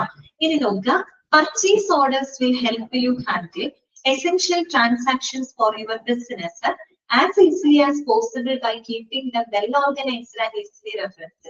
അപ്പൊ നമുക്ക് ഇങ്ങനെയുള്ള പർച്ചേസ് ഓർഡറുകളൊക്കെ ചെയ്യുമ്പോൾ, പർച്ചേസ് ഓർഡറുകളൊക്കെ ക്രിയേറ്റ് ചെയ്ത് നമ്മൾ ട്രാൻസാക്ഷൻസ് ഒക്കെ നടത്തുമ്പോൾ വളരെ വെൽ ഓർഗനൈസ്ഡ് ആയിട്ടാണ് നമ്മളത് ചെയ്യുന്നത്. അതുകൊണ്ട് തന്നെ ഒരു ബിസിനസിനെ സംബന്ധിച്ച് ഏറ്റവും എസെൻഷ്യൽ ആയിട്ടുള്ള എല്ലാ ട്രാൻസാക്ഷൻസും പരമാവധി സ്മൂത്ത് ആയിട്ട് നമുക്ക് ഹാൻഡിൽ ചെയ്യാനായിട്ട് ഇതിലൂടെ സാധിക്കും എന്നാണ് പറയുന്നത് കേട്ടോ. ഓക്കെ, ക്ലിയർ ആയല്ലോ? അപ്പൊ ഇത്രയും ദിവസങ്ങൾ നമ്മൾ പറഞ്ഞുകൊണ്ടിരുന്നത് പർച്ചേസ് ഓർഡറുകളെ പറ്റിയിട്ടാണ് കേട്ടോ. പർച്ചേസ് ഓർഡർ എന്താണ്, അതിനകത്ത് എന്തൊക്കെ കാര്യങ്ങളാണ് നമ്മൾ ഉൾപ്പെടുത്തുന്നത്, ഒരു പർച്ചേസ് ഓർഡറിന്റെ മോഡൽ നമ്മൾ മനസ്സിലാക്കി അല്ലെ, പർച്ചേസ് ഓർഡർ പ്രോസസ്സിന്റെ സ്റ്റെപ്സുകൾ നമ്മൾ മനസ്സിലാക്കി, ഒരു പർച്ചേസ് ഓർഡറിന്റെ അഡ്വാൻറ്റേജസ് എന്തൊക്കെയാണ്, അതിന്റെ ലിമിറ്റേഷൻസ് എന്തൊക്കെയാണ്, പർച്ചേസ് ഓർഡറിനോടൊപ്പം നമ്മൾ അറ്റാച്ച് ചെയ്യുന്ന മറ്റു പല ഡോക്യുമെന്റ്സുകൾ എന്തൊക്കെയാണ്, പിന്നെ ഒരു പർച്ചേസ് ഓർഡർ ആരാണ് ഇഷ്യൂ ചെയ്യുന്നത്, ഒരു പർച്ചേസ് ഓർഡർ റിസീവ് ചെയ്ത് കഴിഞ്ഞാൽ എന്തൊക്കെ നെസസറി സ്റ്റെപ്സുകളാണ് നമ്മൾ എടുക്കുന്നത്, അതുപോലെ ഒരു പർച്ചേസ് ഓർഡറിനെ ഏറ്റവും നല്ല രീതിയിൽ പ്രയോജനപ്പെടുത്തുന്നതിന്, ഏറ്റവും ശരിയായ രീതിയിൽ ഉപയോഗിക്കുന്നതിന് എന്തൊക്കെ മാർഗങ്ങൾ നമുക്ക് ഇംപ്ലിമെന്റ് ചെയ്യാം, ഇത്രയും കാര്യങ്ങൾ നമ്മൾ മനസ്സിലാക്കണം. ഓക്കെ, ക്ലിയർ ആണ്? പർച്ചേസ് ഓർഡർ ഓക്കെ അല്ലേ എല്ലാവർക്കും? ഓക്കെ അല്ലേ? ഇനി നമുക്ക് പുതിയൊരു ടോപ്പിക്കിലേക്ക് നമുക്ക് കടക്കാം. നമ്മുടെ ലാസ്റ്റ് ആയിട്ടുള്ള ഒരു ടോപ്പിക്കാണ് കേട്ടോ, ഈ ചാപ്റ്ററിന്റെ ഏറ്റവും ലാസ്റ്റ് ആയിട്ടുള്ള ഒരു ടോപ്പിക്കാണ്. അതായത് സ്റ്റോക്ക് രജിസ്റ്റർ കേട്ടോ. എന്താണ് പഠിക്കുന്നത്? സ്റ്റോക്ക് രജിസ്റ്ററിനെ പറ്റിയിട്ടാണ്. അപ്പൊ സ്റ്റോക്ക് രജിസ്റ്റർ വായിക്കുമ്പോൾ നമുക്ക് കുറച്ചൊരു കൺഫ്യൂസ്ഡ് ആയിട്ട് ഫീൽ ചെയ്യും. ഞാൻ കഴിഞ്ഞ ക്ലാസ്സിൽ പറഞ്ഞല്ലോ. കാര്യം ഇവിടെ 2 സ്റ്റോക്ക് രജിസ്റ്ററുകളെ പറ്റിയിട്ട് ഇതിലൂടെ ഇടകലർത്തിയിട്ട് പറഞ്ഞു പോകുന്നുണ്ട്. ശരിക്കും നമ്മൾ മെറ്റീരിയൽ മാനേജ്മെന്റ് പഠിക്കുന്നത് കൊണ്ട് നമുക്ക് അതുമായിട്ട് ബന്ധപ്പെട്ട് സ്റ്റോക്ക് രജിസ്റ്റർ പറഞ്ഞാൽ മതി. പക്ഷെ ഇവിടെ കൂടുതലും നമ്മുടെ ഷെയർ ഒക്കെ ഉണ്ടല്ലോ, നമ്മുടെ കമ്പനികളുടെ ഷെയർ മാർക്കറ്റ് ഒക്കെ നിങ്ങൾ കേട്ടിട്ടില്ലേ? ആ ഷെയറുകളുമായിട്ട് ബന്ധപ്പെട്ട സ്റ്റോക്ക് രജിസ്റ്ററിനെ പറ്റിയും പ്ലസ് നമ്മുടെ മെറ്റീരിയൽ മാനേജ്മെന്റുമായിട്ട് ബന്ധപ്പെട്ട സ്റ്റോക്ക് രജിസ്റ്ററിനെ പറ്റിയിട്ടും പറഞ്ഞു പോകുന്നുണ്ട് കേട്ടോ. അത് പ്രത്യേകം മനസ്സിലാക്കി തന്നെ നമുക്ക് പഠിച്ചാലാണ് കൺഫ്യൂഷൻ ഉണ്ടാവാതിരിക്കുള്ളൂ കേട്ടോ. അപ്പൊ ആദ്യം തന്നെ നമുക്ക് സ്റ്റോക്ക് രജിസ്റ്റർ എന്താണെന്നുള്ളത് മനസ്സിലാക്കാം കേട്ടോ. അപ്പൊ ആദ്യം ഞാൻ പറയുന്ന കാര്യങ്ങൾ നിങ്ങൾ ശ്രദ്ധിച്ച് കേൾക്കാം. ഈ പറയുന്ന സ്റ്റോക്ക് രജിസ്റ്റർ പ്രധാനമായിട്ടും 2 ടൈപ്പാണ് ഉള്ളത് കേട്ടോ. 2 ടൈപ്പ് എന്ന് പറയുമ്പോൾ 2 ടൈപ്പായിട്ട് അവിടെ പറഞ്ഞു പോകുന്നത് കൊണ്ടാണ് അത് നമ്മൾ പറയുന്നത്. ഓക്കെ, ഒന്നാമത്തത് ഷെയർ സ്റ്റോക്ക് രജിസ്റ്റർ ആണ് കേട്ടോ. ഒന്നാമത്തത് ഷെയർ സ്റ്റോക്ക് രജിസ്റ്റർ ആണ്. രണ്ടാമത്തത് ഇൻവെന്ററി സ്റ്റോക്ക് രജിസ്റ്റർ. ഓക്കെ, ഇതൊക്കെയാണ് ഷെയർ സ്റ്റോക്ക് രജിസ്റ്റർ ഉണ്ട്, ഇൻവെന്ററി സ്റ്റോക്ക് രജിസ്റ്റർ ഉണ്ട്. എന്താണ് ഇവ രണ്ടെന്നുള്ളത് നമ്മൾ മനസ്സിലാക്കുക. ഓക്കെ, ഷെയർ സ്റ്റോക്ക് രജിസ്റ്റർ എന്ന് പറഞ്ഞാൽ എന്താണെന്നറിയോ? ഷെയർ ചെയ്യാം, ഷെയർ തന്നെ കമ്പനികളുടെ ഓഹരികളൊക്കെ ഉണ്ടാകും. ഷെയർ മാർക്കറ്റ്, ഷെയർ വിൽക്കുകയും വാങ്ങുകയും ചെയ്യുന്ന ആളുകളൊക്കെ ഉണ്ട്. ഇത് നല്ലൊരു പൈസ ഉണ്ടാക്കാൻ പറ്റുന്ന നല്ലൊരു മാർഗമാണ് ഷെയർ അല്ലെ, ഷെയർ എടുക്കുന്നതൊക്കെ അല്ലെ. ഓക്കെ, അപ്പോ ഈ ഷെയർ സ്റ്റോക്ക് രജിസ്റ്റർ എന്ന് പറഞ്ഞു കഴിഞ്ഞാൽ അവിടെ ഉദ്ദേശിക്കുന്നത് നമ്മള് ഈ കോർപ്പറേഷൻ വലിയ വലിയ കമ്പനികളൊക്കെ ഇഷ്യൂ ചെയ്യുന്ന ഷെയറുകള്, അതിന്റെ ഓഹരികള്, അതുപോലെ തന്നെ ഈ ഷെയർ ഹോൾഡേഴ്സിനിടയില് അവര് പർച്ചേസ് ചെയ്യുന്നതും അതുപോലെ തന്നെ അവര് വിൽക്കുന്നതുമായിട്ടുള്ള ഷെയറുകളെ പറ്റിയിട്ടുള്ള വിശദമായിട്ടുള്ള വിവരങ്ങള് രേഖപ്പെടുത്തുന്ന ഒരു റെക്കോർഡാണ് ഷെയർ സ്റ്റോക്ക് രജിസ്റ്റർ എന്ന് പറയുന്നത്. ക്ലിയർ ആയോ? അപ്പൊ ഷെയർ സ്റ്റോക്ക് രജിസ്റ്റർ എന്ന് പറഞ്ഞാൽ എന്താണ്? നമ്മുടെ കോർപ്പറേഷൻസ്, അതായത് ലൈക്ക് കമ്പനി, വലിയ കോർപ്പറേറ്റ് കമ്പനികള്, അത്തരം കോർപ്പറേഷൻസുകളൊക്കെ നൽകുന്ന ഓഹരികള്, അവര് നൽകുന്ന ഷെയറുകളും, അതുപോലെ ഷെയർ ഹോൾഡേഴ്സിനിടയിൽ അവര് പർച്ചേസ് ചെയ്യുന്നതും അവര് വിൽക്കുന്നതുമായിട്ടുള്ള ഓഹരികളുടെയൊക്കെ വിശദമായിട്ടുള്ള വിവരങ്ങൾ സൂക്ഷിക്കുന്ന ഒരു റെക്കോർഡാണ് ഷെയർ സ്റ്റോക്ക് രജിസ്റ്റർ എന്ന് പറയുന്നത് കേട്ടോ. ഓക്കെ, അപ്പൊ അത് സാധാരണയായിട്ട് നമ്മള് ഷെയർ ഹോൾഡേഴ്സ് ആരൊക്കെയാണ്, അവർ ഹോൾഡ് ചെയ്യുന്ന ഷെയർ എത്രയൊക്കെയാണ്, അതൊക്കെ നമുക്ക് കൃത്യമായിട്ട് അതിലൂടെ ട്രാക്ക് ചെയ്യാനായിട്ട് സാധിക്കും. മനസ്സിലായല്ലോ? അതായത് ആ ഒരു കമ്പനി ആണെങ്കിൽ ആ കമ്പനിയുടെ ഷെയർ ഹോൾഡേഴ്സ് ആരൊക്കെയാണ്, ആരൊക്കെ അവിടെ നിന്ന് ഷെയർ എടുത്തിട്ടുണ്ട്, അവരൊക്കെ ഷെയർ ഹോൾഡേഴ്സ് ആണ് അല്ലെ. ആ ഒരു ഷെയർ ഹോൾഡേഴ്സ് ആരൊക്കെയാണ്, അവരുടെ വിവരങ്ങള്, അവർ എത്ര ഷെയറുകളാണ് ഹോൾഡ് ചെയ്തിരിക്കുന്നത്, അവർ ഓരോരുത്തർ എത്ര ഷെയറുകൾ എടുത്തിട്ടുണ്ട്, ഇങ്ങനെയുള്ള കാര്യങ്ങളൊക്കെ നമുക്ക് കൃത്യമായിട്ട് ട്രാക്ക് ചെയ്യാനായിട്ട് ഷെയർ സ്റ്റോക്ക് രജിസ്റ്ററിലൂടെ സാധിക്കുന്നുണ്ട്. ഓക്കെ, മനസ്സിലായല്ലോ? ഇനി എന്താണ് ഇൻവെന്ററി സ്റ്റോക്ക് രജിസ്റ്റർ? അതാണ് നമുക്ക് ആവശ്യമുള്ള stock register. Inventory stock register എന്ന് പറഞ്ഞാൽ എന്താണെന്നറിയോ? അതായത് നമ്മുടെ ഒരു ബിസിനസ് അല്ലെങ്കിൽ നമ്മുടെ ഒരു കമ്പനിയിലുള്ള ഗുഡ്സ്, സർവീസസ്, മെറ്റീരിയൽസ്, മറ്റു പ്രോഡക്ട്സുകൾ, അതിന്റെ മൂവ്മെന്റ്സുകളൊക്കെ ട്രാക്ക് ചെയ്യാനായിട്ട് സഹായിക്കുന്ന ആ ഒരു റെക്കോർഡാണ് ഇത് ഇൻവെന്ററി സ്റ്റോക്ക് രജിസ്റ്റർ എന്ന് പറയുന്നത്. ദാറ്റ് മീൻസ് നമ്മുടെ മെറ്റീരിയൽ മാനേജ്മെന്റുമായിട്ട് ബന്ധപ്പെട്ട സ്റ്റോക്ക് രജിസ്റ്റർ എന്ന് പറയുന്നത് ഇൻവെന്ററി സ്റ്റോക്ക് രജിസ്റ്റർ ആണ്. അതായത് ഈ ഒരു സ്ഥാപനത്തിൽ ആ ഒരു ബിസിനസ്സിനകത്തുള്ള നമ്മൾ വാങ്ങുന്നതും വിൽക്കുന്നതുമായിട്ട്, വിൽക്കല്ല നമ്മൾ വാങ്ങുന്ന ഈ പറയുന്ന ഗുഡ്സ്, സർവീസസ്, മെറ്റീരിയൽസ്, മറ്റു പ്രോഡക്ട്സുകള്, അതിന്റെയൊക്കെ മൂവ്മെന്റ്സുകള് കൃത്യമായിട്ട് ട്രാക്ക് ചെയ്യാനായിട്ട് സഹായിക്കുന്ന ഒരു റെക്കോർഡാണ് ഇൻവെന്ററി സ്റ്റോക്ക് രജിസ്റ്റർ എന്ന് പറയുന്നത്. നമുക്ക് ശരിക്കും ആവശ്യമുള്ളത് ആ ഒരു സ്റ്റോക്ക് രജിസ്റ്റർ ആണ്. പക്ഷെ ഇവിടെ രണ്ടും പറഞ്ഞു പോയിട്ടുണ്ട് കേട്ടോ. അപ്പൊ ഇതിന്റെ നിങ്ങൾക്ക് മനസ്സിലായോ? ഷെയർ സ്റ്റോക്ക് രജിസ്റ്റർ എന്താണെന്നുള്ളതും ഇൻവെന്ററി സ്റ്റോക്ക് രജിസ്റ്റർ രണ്ടായിട്ട് തന്നെ നിങ്ങൾ മനസ്സിലാക്കണം കേട്ടോ. Okay, clear? ഇനി കാണിക്കാം എന്താണ് stock register. A stock register is a detailed record kept of the shares issued by a corporation. കണ്ടോ, അവിടെ അവർ പറയുന്നത് ഷെയർ സ്റ്റോക്ക് രജിസ്റ്ററിനെ പറ്റിയിട്ടാണ്. അതായത് ഒരു കോർപ്പറേഷൻ ഇഷ്യൂ ചെയ്യുന്ന ഓഹരികളുണ്ടല്ലോ, ഷെയറുകളുണ്ടല്ലോ, അതിന്റെയൊക്കെ വിശദമായിട്ടുള്ള വിവരങ്ങൾ സൂക്ഷിക്കുന്ന റെക്കോർഡാണ് സ്റ്റോക്ക് രജിസ്റ്റർ. അതിന് നമ്മൾ ശരിക്കും ഷെയർ സ്റ്റോക്ക് രജിസ്റ്റർ എന്ന് എടുത്ത് നമ്മൾ പറയുന്നു കേട്ടോ. Okay, as well as any repurchases and transfers between the shareholders. എന്താ പറഞ്ഞല്ലോ, ഷെയർ ഹോൾഡേഴ്സിന്റെ ഇടയിൽ അവർ വാങ്ങുന്നതും അവരങ്ങോട്ടും ഇങ്ങോട്ടും ട്രാൻസ്ഫർ ചെയ്തതും വിൽക്കുന്നതുമായിട്ടുള്ള എല്ലാ ഓഹരികളുടെയും വിശദമായിട്ടുള്ള വിവരങ്ങൾ സൂക്ഷിക്കുന്ന ഒരു റെക്കോർഡാണ് ഷെയർ സ്റ്റോക്ക് രജിസ്റ്റർ എന്ന് പറയുന്നത് കേട്ടോ. Okay, a register is most commonly maintained by a publicly held company but can be kept by any corporation especially when there are many shareholders. അപ്പോ പൊതുവെ ഇങ്ങനെയുള്ള രജിസ്റ്ററുകള് അത് വലിയ വലിയ പബ്ലിക്കലി ഹെൽഡ് കമ്പനികള്, വലിയ വലിയ കോർപ്പറേറ്റ്, അതായത് ഇങ്ങനെ ഷെയറുകളൊക്കെ ഇഷ്യൂ ചെയ്യുന്ന വലിയ വലിയ കമ്പനികളൊക്കെ ഉണ്ടല്ലോ, അത്തരം കമ്പനികളൊക്കെ ഇത്തരത്തിലുള്ള ഷെയർ സ്റ്റോക്ക് രജിസ്റ്റർ അവർ എന്ത് ചെയ്യും, മെയിൻറ്റെയിൻ ചെയ്യും. എന്തിനു വേണ്ടിയിട്ടാണ് മെയിൻറ്റെയിൻ ചെയ്യുന്നത്? അവിടെ ആരൊക്കെ ഷെയർ ഹോൾഡേഴ്സ് ഉണ്ട്, അതുപോലെ അവരൊക്കെ ഹോൾഡ് ചെയ്തിരിക്കുന്ന ഷെയറുകൾ എത്രത്തോളം ഉണ്ട്, ഇതൊക്കെ കൃത്യമായിട്ട് അവർക്ക് ട്രാക്ക് ചെയ്യണം. ഒരു വലിയൊരു കമ്പനിയെ സംബന്ധിച്ച് ഇത് നമ്മുടെ മെറ്റീരിയൽ മാനേജ്മെന്റില് ഷെയർ എന്ന് പറയുമ്പോൾ സ്റ്റോക്ക് എന്ന് പറയുമ്പോൾ ഗുഡ്സും സർവീസസും പ്രോഡക്റ്റുകളൊക്കെയാണ് അല്ലെ. വലിയൊരു കമ്പനിയെ മറ്റുള്ള കമ്പനികളെ സംബന്ധിച്ച് അവരുടെ സ്റ്റോക്ക് എന്ന് പറയുന്നത് ഇത്തരം ഷെയറുകളാണ് അല്ലെ, ഷെയറുകളാണ്, അവരുടെ ഓഹരികളാണ്. മെറ്റീരിയൽ മാനേജ്മെന്റ് വെച്ച് പറയുമ്പോൾ അവിടുത്തെ സ്റ്റോക്ക് എന്ന് പറയുമ്പോൾ എന്തൊക്കെയാണ്, ഈ പറയുന്ന സാധനങ്ങളും സേവനങ്ങളും മറ്റുള്ള പ്രോഡക്റ്റുകളൊക്കെയാണ് അവിടെ ഉദ്ദേശിക്കുന്നത് കേട്ടോ. ഓക്കെ, ഇപ്പൊ ക്ലിയർ ആയല്ലോ? ഇനി നോക്കാം കേട്ടോ. ഇവിടെ പിക്ചർ നിങ്ങൾക്ക് കാണാം, ഒരു സ്റ്റോക്ക് രജിസ്റ്ററിന്റെ പിക്ചർ. ഇത് വന്നിട്ട് നമ്മുടെ മെറ്റീരിയൽ മാനേജ്മെന്റുമായിട്ട് ബന്ധപ്പെട്ട ഇൻവെന്ററി സ്റ്റോക്ക് രജിസ്റ്റർ ആണ് അവിടെ കൊടുത്തിരിക്കുന്നത്. കണ്ടോ, ഡേറ്റ്, പർട്ടിക്കുലേഴ്സ്, എന്തൊക്കെ ഐറ്റംസ് ആണ്, അതിന്റെ ബിൽ നമ്പർ, പിന്നെ റെസീപ്റ്റ്, എത്ര ഇഷ്യൂ ചെയ്തു, എത്ര ബാലൻസ് ഉണ്ട്, ഇതൊക്കെ എന്താണ്, അത് നമ്മുടെ ഇൻവെന്ററി ആണ് കേട്ടോ. ഇൻവെന്ററി സ്റ്റോക്ക് രജിസ്റ്ററുമായിട്ട് ബന്ധപ്പെട്ട കാര്യങ്ങളാണ്. ഇത് രണ്ടും ഇടകലർത്തി പറയുന്നത് കൊണ്ടാണ് നമുക്ക് ആ ഒരു കൺഫ്യൂഷൻ വരുന്നത്. പക്ഷെ നമ്മുടെ കൺഫ്യൂഷൻ ഇപ്പൊ ഇല്ലല്ലോ, രണ്ടായിട്ട് മനസ്സിലാക്കാം. കമ്പനികളുടെ ഷെയർ സ്റ്റോക്ക് രജിസ്റ്ററിനെ പറ്റി ഇവിടെ പറയുന്നുണ്ട്, അതുപോലെ മെറ്റീരിയൽ മാനേജ്മെന്റുമായിട്ട് ബന്ധപ്പെട്ട ഇൻവെന്ററി സ്റ്റോക്ക് രജിസ്റ്ററിനെ പറ്റി ഇവിടെ പറയുന്നുണ്ട് കേട്ടോ. ഇനി ഏറ്റവും ഇമ്പോർട്ടന്റ് ആയിട്ടുള്ള മറ്റൊരു കാര്യമാണ് നമ്മൾ പഠിക്കുന്നത് ടൈപ്സ് ആണ് കേട്ടോ. Types. Okay, there are 3 main types of inventory record. Inventory record എന്ന് വെച്ചാൽ ഇൻവെന്ററി സ്റ്റോക്ക് രജിസ്റ്റർ, മെറ്റീരിയൽ മാനേജ്മെന്റുമായിട്ട് ബന്ധപ്പെട്ട ഇൻവെന്ററി സ്റ്റോക്ക് റെക്കോർഡ്സുകള് അല്ലെങ്കിൽ രജിസ്റ്ററുകള് പ്രധാനമായിട്ടും എത്ര ടൈപ്പ് ഉണ്ട്? 3 ടൈപ്പുകളുണ്ട്. ഏതൊക്കെയാണ് ആ 3 ടൈപ്പ്? നോട്ട് ചെയ്ത് വെക്കുക കേട്ടോ. First one category record, second one vendor record, third one item record. ഇതൊക്കെയാണ് category record, vendor record, item. Okay, എന്തൊക്കെയാണ് ഈ റെക്കോർഡുകൾ എന്നുള്ളത് നോക്കാം. ഫസ്റ്റ് വൺ ആണ് കാറ്റഗറി റെക്കോർഡ്. നമ്മൾ പറയും ഒരു കാറ്റഗറിയിൽ പെടുത്താം, ഒരു കാറ്റഗറി, ഇതൊരു കാറ്റഗറി, അല്ലെങ്കിൽ അടുത്തത് ഇത് വേറൊരു കാറ്റഗറി, അങ്ങനെ നമ്മൾ പറയും ഒരു കാറ്റഗറി അല്ലെങ്കിൽ ഒരു ഡിപ്പാർട്ട്മെന്റ്, ഒരു ക്ലാസ് എന്നൊക്കെ പറയുന്നത് എന്താണ്? ഒരേപോലെയുള്ള ഐറ്റംസുകളാണ് അതിനകത്ത് വരിക അല്ലെ. ഇപ്പൊ നമ്മള് മെഡിക്കൽ റെക്കോർഡൊക്കെ ഡിപ്ലോമയിൽ പഠിച്ച സമയത്ത് ഇപ്പൊ ക്ലിനിക്കൽ ഡാറ്റ അതൊരു കാറ്റഗറിയാണ് അല്ലെ. ഇപ്പൊ ക്ലിനിക്കൽ ആയിട്ടുള്ള കാര്യങ്ങൾ മാത്രമാണ് അവിടെ നമ്മൾ ഉൾപ്പെടുത്താത്ത ഒരു കാറ്റഗറിയാണ്. അല്ലെങ്കിൽ ഡാറ്റ അഡ്മിനിസ്ട്രേഷൻ ഡാറ്റ അത് വേറൊരു കാറ്റഗറിയാണ്. അഡ്മിനിസ്ട്രേഷൻ സംബന്ധമായിട്ടുള്ള വിവരങ്ങൾ മാത്രമാണ് അവിടെ സൂക്ഷിക്കുന്നത്. അപ്പൊ ഓരോ കാറ്റഗറി എന്ന് പറയുമ്പോൾ അവിടെ എന്താണ്? സിമിലർ ഗ്രൂപ്പ് ഓഫ് ഐറ്റംസ് ആണ് അവിടെ വരുന്നത് അല്ലെ. സിമിലർ ഗ്രൂപ്പ് ഓഫ് പ്രോഡക്റ്റുകൾ അല്ലെങ്കിൽ സിമിലർ ഗ്രൂപ്പ് ഓഫ് ഐറ്റംസുകളാണ് നമ്മൾ അതിനകത്ത് ഉൾപ്പെടുത്തുന്നത്. അപ്പൊ അത് തന്നെയാണ് കാറ്റഗറി റെക്കോർഡ് എന്ന് പറഞ്ഞു കഴിഞ്ഞാല്. അപ്പൊ എന്താണ് കാറ്റഗറി റെക്കോർഡ് എന്ന് പറയുമ്പോൾ it is the record of, ശരിക്കും പറഞ്ഞ എന്താണ് കാറ്റഗറി റെക്കോർഡ്?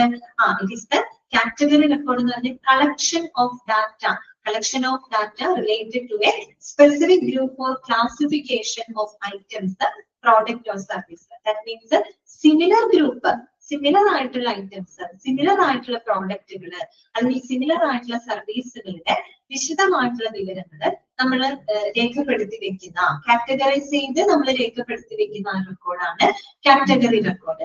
ഇപ്പൊ ഞാൻ പറയാണ് കാറ്റഗറി റെക്കോർഡ് ഓഫ് ഇലക്ട്രോണിക്സ് എന്ന് പറയുന്നത് എന്താണ്? കാറ്റഗറി റെക്കോർഡ് ഓഫ് ഇലക്ട്രോണിക്സ് എന്ന് പറയുന്നത് എന്താണ്? അതിനകത്ത് ഇലക്ട്രോണിക്സ് സംബന്ധമായിട്ടുള്ള കാര്യങ്ങൾ മാത്രമാണ്, അതിന്റെ വിശദാംശങ്ങളായിരിക്കും ആ ഒരു റെക്കോർഡിനകത്ത്. അതിനകത്ത് ലാപ്ടോപ്പിനെ പറ്റി, സ്മാർട്ട് ഫോണുകൾ അല്ലെങ്കിൽ ടാബ്ലറ്റ് ഇതിനെ പറ്റിയുള്ള കാര്യങ്ങളൊക്കെ ആയിരിക്കും ആ ഒരു വിഭാഗത്തിൽ വരുന്നത് അല്ലെ. അങ്ങനെ ഓരോരോ വിഭാഗം കാറ്റഗറി ഉദ്ദേശിക്കുന്നത് കേട്ടോ. ഓക്കെ, അപ്പൊ നോക്കാം. Category record keep the information about the group of products of similar items ആണ് കേട്ടോ. ഒരേപോലെയുള്ള ഐറ്റംസുകളുടെ അല്ലെങ്കിൽ ഒരേ ഗ്രൂപ്പ് ഓഫ് പ്രോഡക്ട്സുകളുടെ ഡാറ്റകൾ നമ്മൾ വിശദമായിട്ട് സൂക്ഷിക്കുന്ന റെക്കോർഡാണ് കാറ്റഗറി റെക്കോർഡ് എന്ന് പറയുന്നത്. You may have heard them called departmental class. അപ്പൊ കാറ്റഗറി എന്ന് പറയുന്നത് നമുക്ക് ഇതിന് ഒരു ഡിപ്പാർട്ട്മെന്റ്, ഇപ്പൊ ഡിപ്പാർട്ട്മെന്റ് ഓഫ് ഇന്ന ഡിപ്പാർട്ട്മെന്റ് അല്ലെ, ഡിപ്പാർട്ട്മെന്റ് ഓഫ് സ്റ്റാറ്റിസ്റ്റിക്സ് അല്ലെങ്കിൽ ഡിപ്പാർട്ട്മെന്റ് ഓഫ് ഇന്നത്. അപ്പൊ ഒരു ഡിപ്പാർട്ട്മെന്റ് എന്ന് പറയുമ്പോൾ ഒരേ നേച്ചറിലുള്ള കാര്യങ്ങളാണ്. ഇതിന്റെ ഒരു ക്ലാസ് അല്ലെ. ഇപ്പൊ ക്ലാസ് ഓഫ് ഇന്നത്, ക്ലാസ് ഓഫ് ഇലക്ട്രോണിക്സ് അല്ലെങ്കിൽ ക്ലാസ് ഓഫ് എന്താ പറയുക ടൂൾസ് എന്നൊക്കെ പറയുമ്പോൾ എന്താണ്? ഒരേപോലെയുള്ള ഐറ്റംസുകളാണ് ഇവിടെ വരുന്നത്. ഓക്കെ, ഇനി artisan allows multiple levels of categorization, so we just call them a category. The categorize എന്ന് പറയുമ്പോൾ പല ലെവലുകൾ ഓഫ് കാറ്റഗറി ഉണ്ട്, പല ലെവൽസ് ഓഫ് കാറ്റഗറീസ് അതിനകത്ത് ഉണ്ടാക്കി. ഒരു കാറ്റഗറി എന്ന് പറയുമ്പോൾ ഒരേപോലെയുള്ള ഐറ്റംസ് ആയിരിക്കും കേട്ടോ. അതിന്റെ വിശദാംശങ്ങൾ രേഖപ്പെടുത്തുന്ന record that is called category record. Okay, clear ആയെന്ന് വിചാരിക്കും. അടുത്തത് എന്താണ്? Vendor record. ആ പേര് സൂചിപ്പിക്കുന്നത് പോലെ തന്നെ വെൻഡർ റെക്കോർഡ് എന്ന് പറയുമ്പോൾ എന്താണ്? It keeps the information about the vendors അല്ലെ. സപ്ലയേഴ്സിനെ പറ്റിയിട്ടുള്ള ഇൻഫർമേഷൻസുകളെല്ലാം തന്നെ കീപ്പ് ചെയ്ത് വെക്കുന്ന റെക്കോർഡുകളെ നമുക്ക് എന്ത് പറയാം? വെൻഡർ റെക്കോർഡ് എന്ന് പറയണം അല്ലെ. Vendor record keeps information about the companies and people you buy product and services from. That means it keeps the information about the എന്താണ്? ഡിഫറെന്റ് സപ്ലയേഴ്സ് അല്ലെ. അതായത് പലതരത്തിലുള്ള സപ്ലയേഴ്സ്, വെൻഡേഴ്സിന്റെ ഇൻഫർമേഷൻസ് കീപ്പ് ചെയ്യുന്ന റെക്കോർഡിന് നമുക്ക് വെൻഡർ റെക്കോർഡ് എന്ന് സൂചിപ്പിക്കാം. ഓക്കെ, തേർഡ് വൺ എന്താണ്? Item record. Item record എന്ന് പറയുമ്പോൾ ഏതെങ്കിലും ഒരു സ്പെസിഫിക് ഐറ്റത്തിനെ പറ്റിയിട്ടുള്ള വിശദ വിവരങ്ങൾ രേഖപ്പെടുത്തി വെക്കുന്ന റെക്കോർഡിനെ നമുക്ക് എന്ത് പറയാം? ഐറ്റം റെക്കോർഡ് എന്ന് നമുക്ക് പറയാം അല്ലെ. അപ്പൊ നോക്കാം, item records are the individual products or service that you cell. നമ്മൾ സെല് ചെയ്യുന്ന ഏതെങ്കിലും ഒരു ഇൻഡിവിജ്വൽ ആയിട്ടുള്ള ഒരു പ്രോഡക്റ്റ് അല്ലെങ്കിൽ ഇൻഡിവിജ്വൽ ആയിട്ടുള്ള ഒരു മെറ്റീരിയൽ, അതിനെ പറ്റിയിട്ടുള്ള വിശദ വിവരങ്ങൾ രേഖപ്പെടുത്തുന്ന റെക്കോർഡാണ് ഐറ്റം റെക്കോർഡ് എന്ന് പറയുന്നത്. ഓക്കെ, അപ്പൊ നോക്കാം. You may have heard of them called SKU. നമ്മൾ അതിന് SKU അതായത് സ്റ്റോക്ക് കീപ്പിംഗ് യൂണിറ്റ് എന്നാണ് പറയുക കേട്ടോ. സ്റ്റോക്ക് കീപ്പിംഗ് യൂണിറ്റ് എന്ന് പറയുമ്പോൾ ഏതെങ്കിലും ഒരു പെർട്ടിക്കുലർ ഐറ്റത്തിന്റെ സ്റ്റോക്ക് നമ്മൾ അവിടെ കീപ്പ് ചെയ്ത് കൊടുക്കും അല്ലെ. Stock keeping unit. Each item record must have A category and A vendor associated with it. ശരിയല്ലേ? നമ്മളൊരു ഐറ്റം റെക്കോർഡ് എടുത്താൽ, ഇപ്പൊ ഞാൻ പറയാണ് ഒരു ഐറ്റം, ഇപ്പൊ ഒരു സ്മാർട്ട് ഫോൺ എന്ന് പറയുന്നത് എന്റെ ഒരു ഐറ്റം ഏതാണ്? Smart phone. സ്മാർട്ട് ഫോണുമായിട്ട് ബന്ധപ്പെട്ട റെക്കോർഡാണ് അല്ലെ. അപ്പൊ ഒരു ഐറ്റം റെക്കോർഡ് എടുത്താൽ ആ ഐറ്റം റെക്കോർഡുമായിട്ട് ബന്ധപ്പെട്ട ഒരു കാറ്റഗറി റെക്കോർഡ് ഉണ്ടാവും. നമ്മളൊരു സ്മാർട്ട് ഫോൺ എന്ന് പറയുന്ന ആ പെർട്ടിക്കുലർ ഐറ്റത്തിന്റെ റെക്കോർഡ് എടുത്താൽ സ്മാർട്ട് ഫോൺ ഏത് വിഭാഗത്തിൽ പെടുന്നതാണ്? ഇലക്ട്രോണിക്സ് എന്ന് പറയുന്ന കാറ്റഗറിയിൽ പെടുന്നതാണ്. ഇനി ഈ ഇലക്ട്രോണിക്സ് എന്ന് പറയുന്ന ഈ വിഭാഗം നമ്മൾ വാങ്ങുന്നത് ഏതെങ്കിലും ഒരു പെർട്ടിക്കുലർ വെൻഡറിൽ നിന്നായിരിക്കും. അപ്പൊ അതുമായിട്ട് ബന്ധപ്പെട്ട ഒരു വെൻഡർ റെക്കോർഡ് ഉണ്ടായിരിക്കും അല്ലെ. ഇപ്പൊ നമ്മൾ ഓരോ ഐറ്റം വാങ്ങാൻ നമ്മൾ പല പല വെൻഡേഴ്സിനെ ആയിരിക്കാം നമ്മൾ ചിലപ്പോൾ ഉപയോഗിക്കുക. ഇലക്ട്രോണിക്സ് ഐറ്റം വാങ്ങാൻ ഒരു വെൻഡറിനെ ആയിരിക്കും നമ്മൾ ഉപയോഗിക്കാം. ഇത് ഫാർമസ്യൂട്ടിക്കൽ സംബന്ധമായിട്ടുള്ള പ്രോഡക്റ്റുകൾ വാങ്ങാൻ മറ്റേതെങ്കിലും വെൻഡറിനെ ആയിരിക്കും നമ്മൾ ഉപയോഗിക്കുന്നുണ്ടാവാം അല്ലെ. അതാണ് ഇവിടെ പറയുന്നത് ഓരോ ഐറ്റം റെക്കോർഡിനും ഒരു കാറ്റഗറി റെക്കോർഡ് ഉണ്ടായിരിക്കും.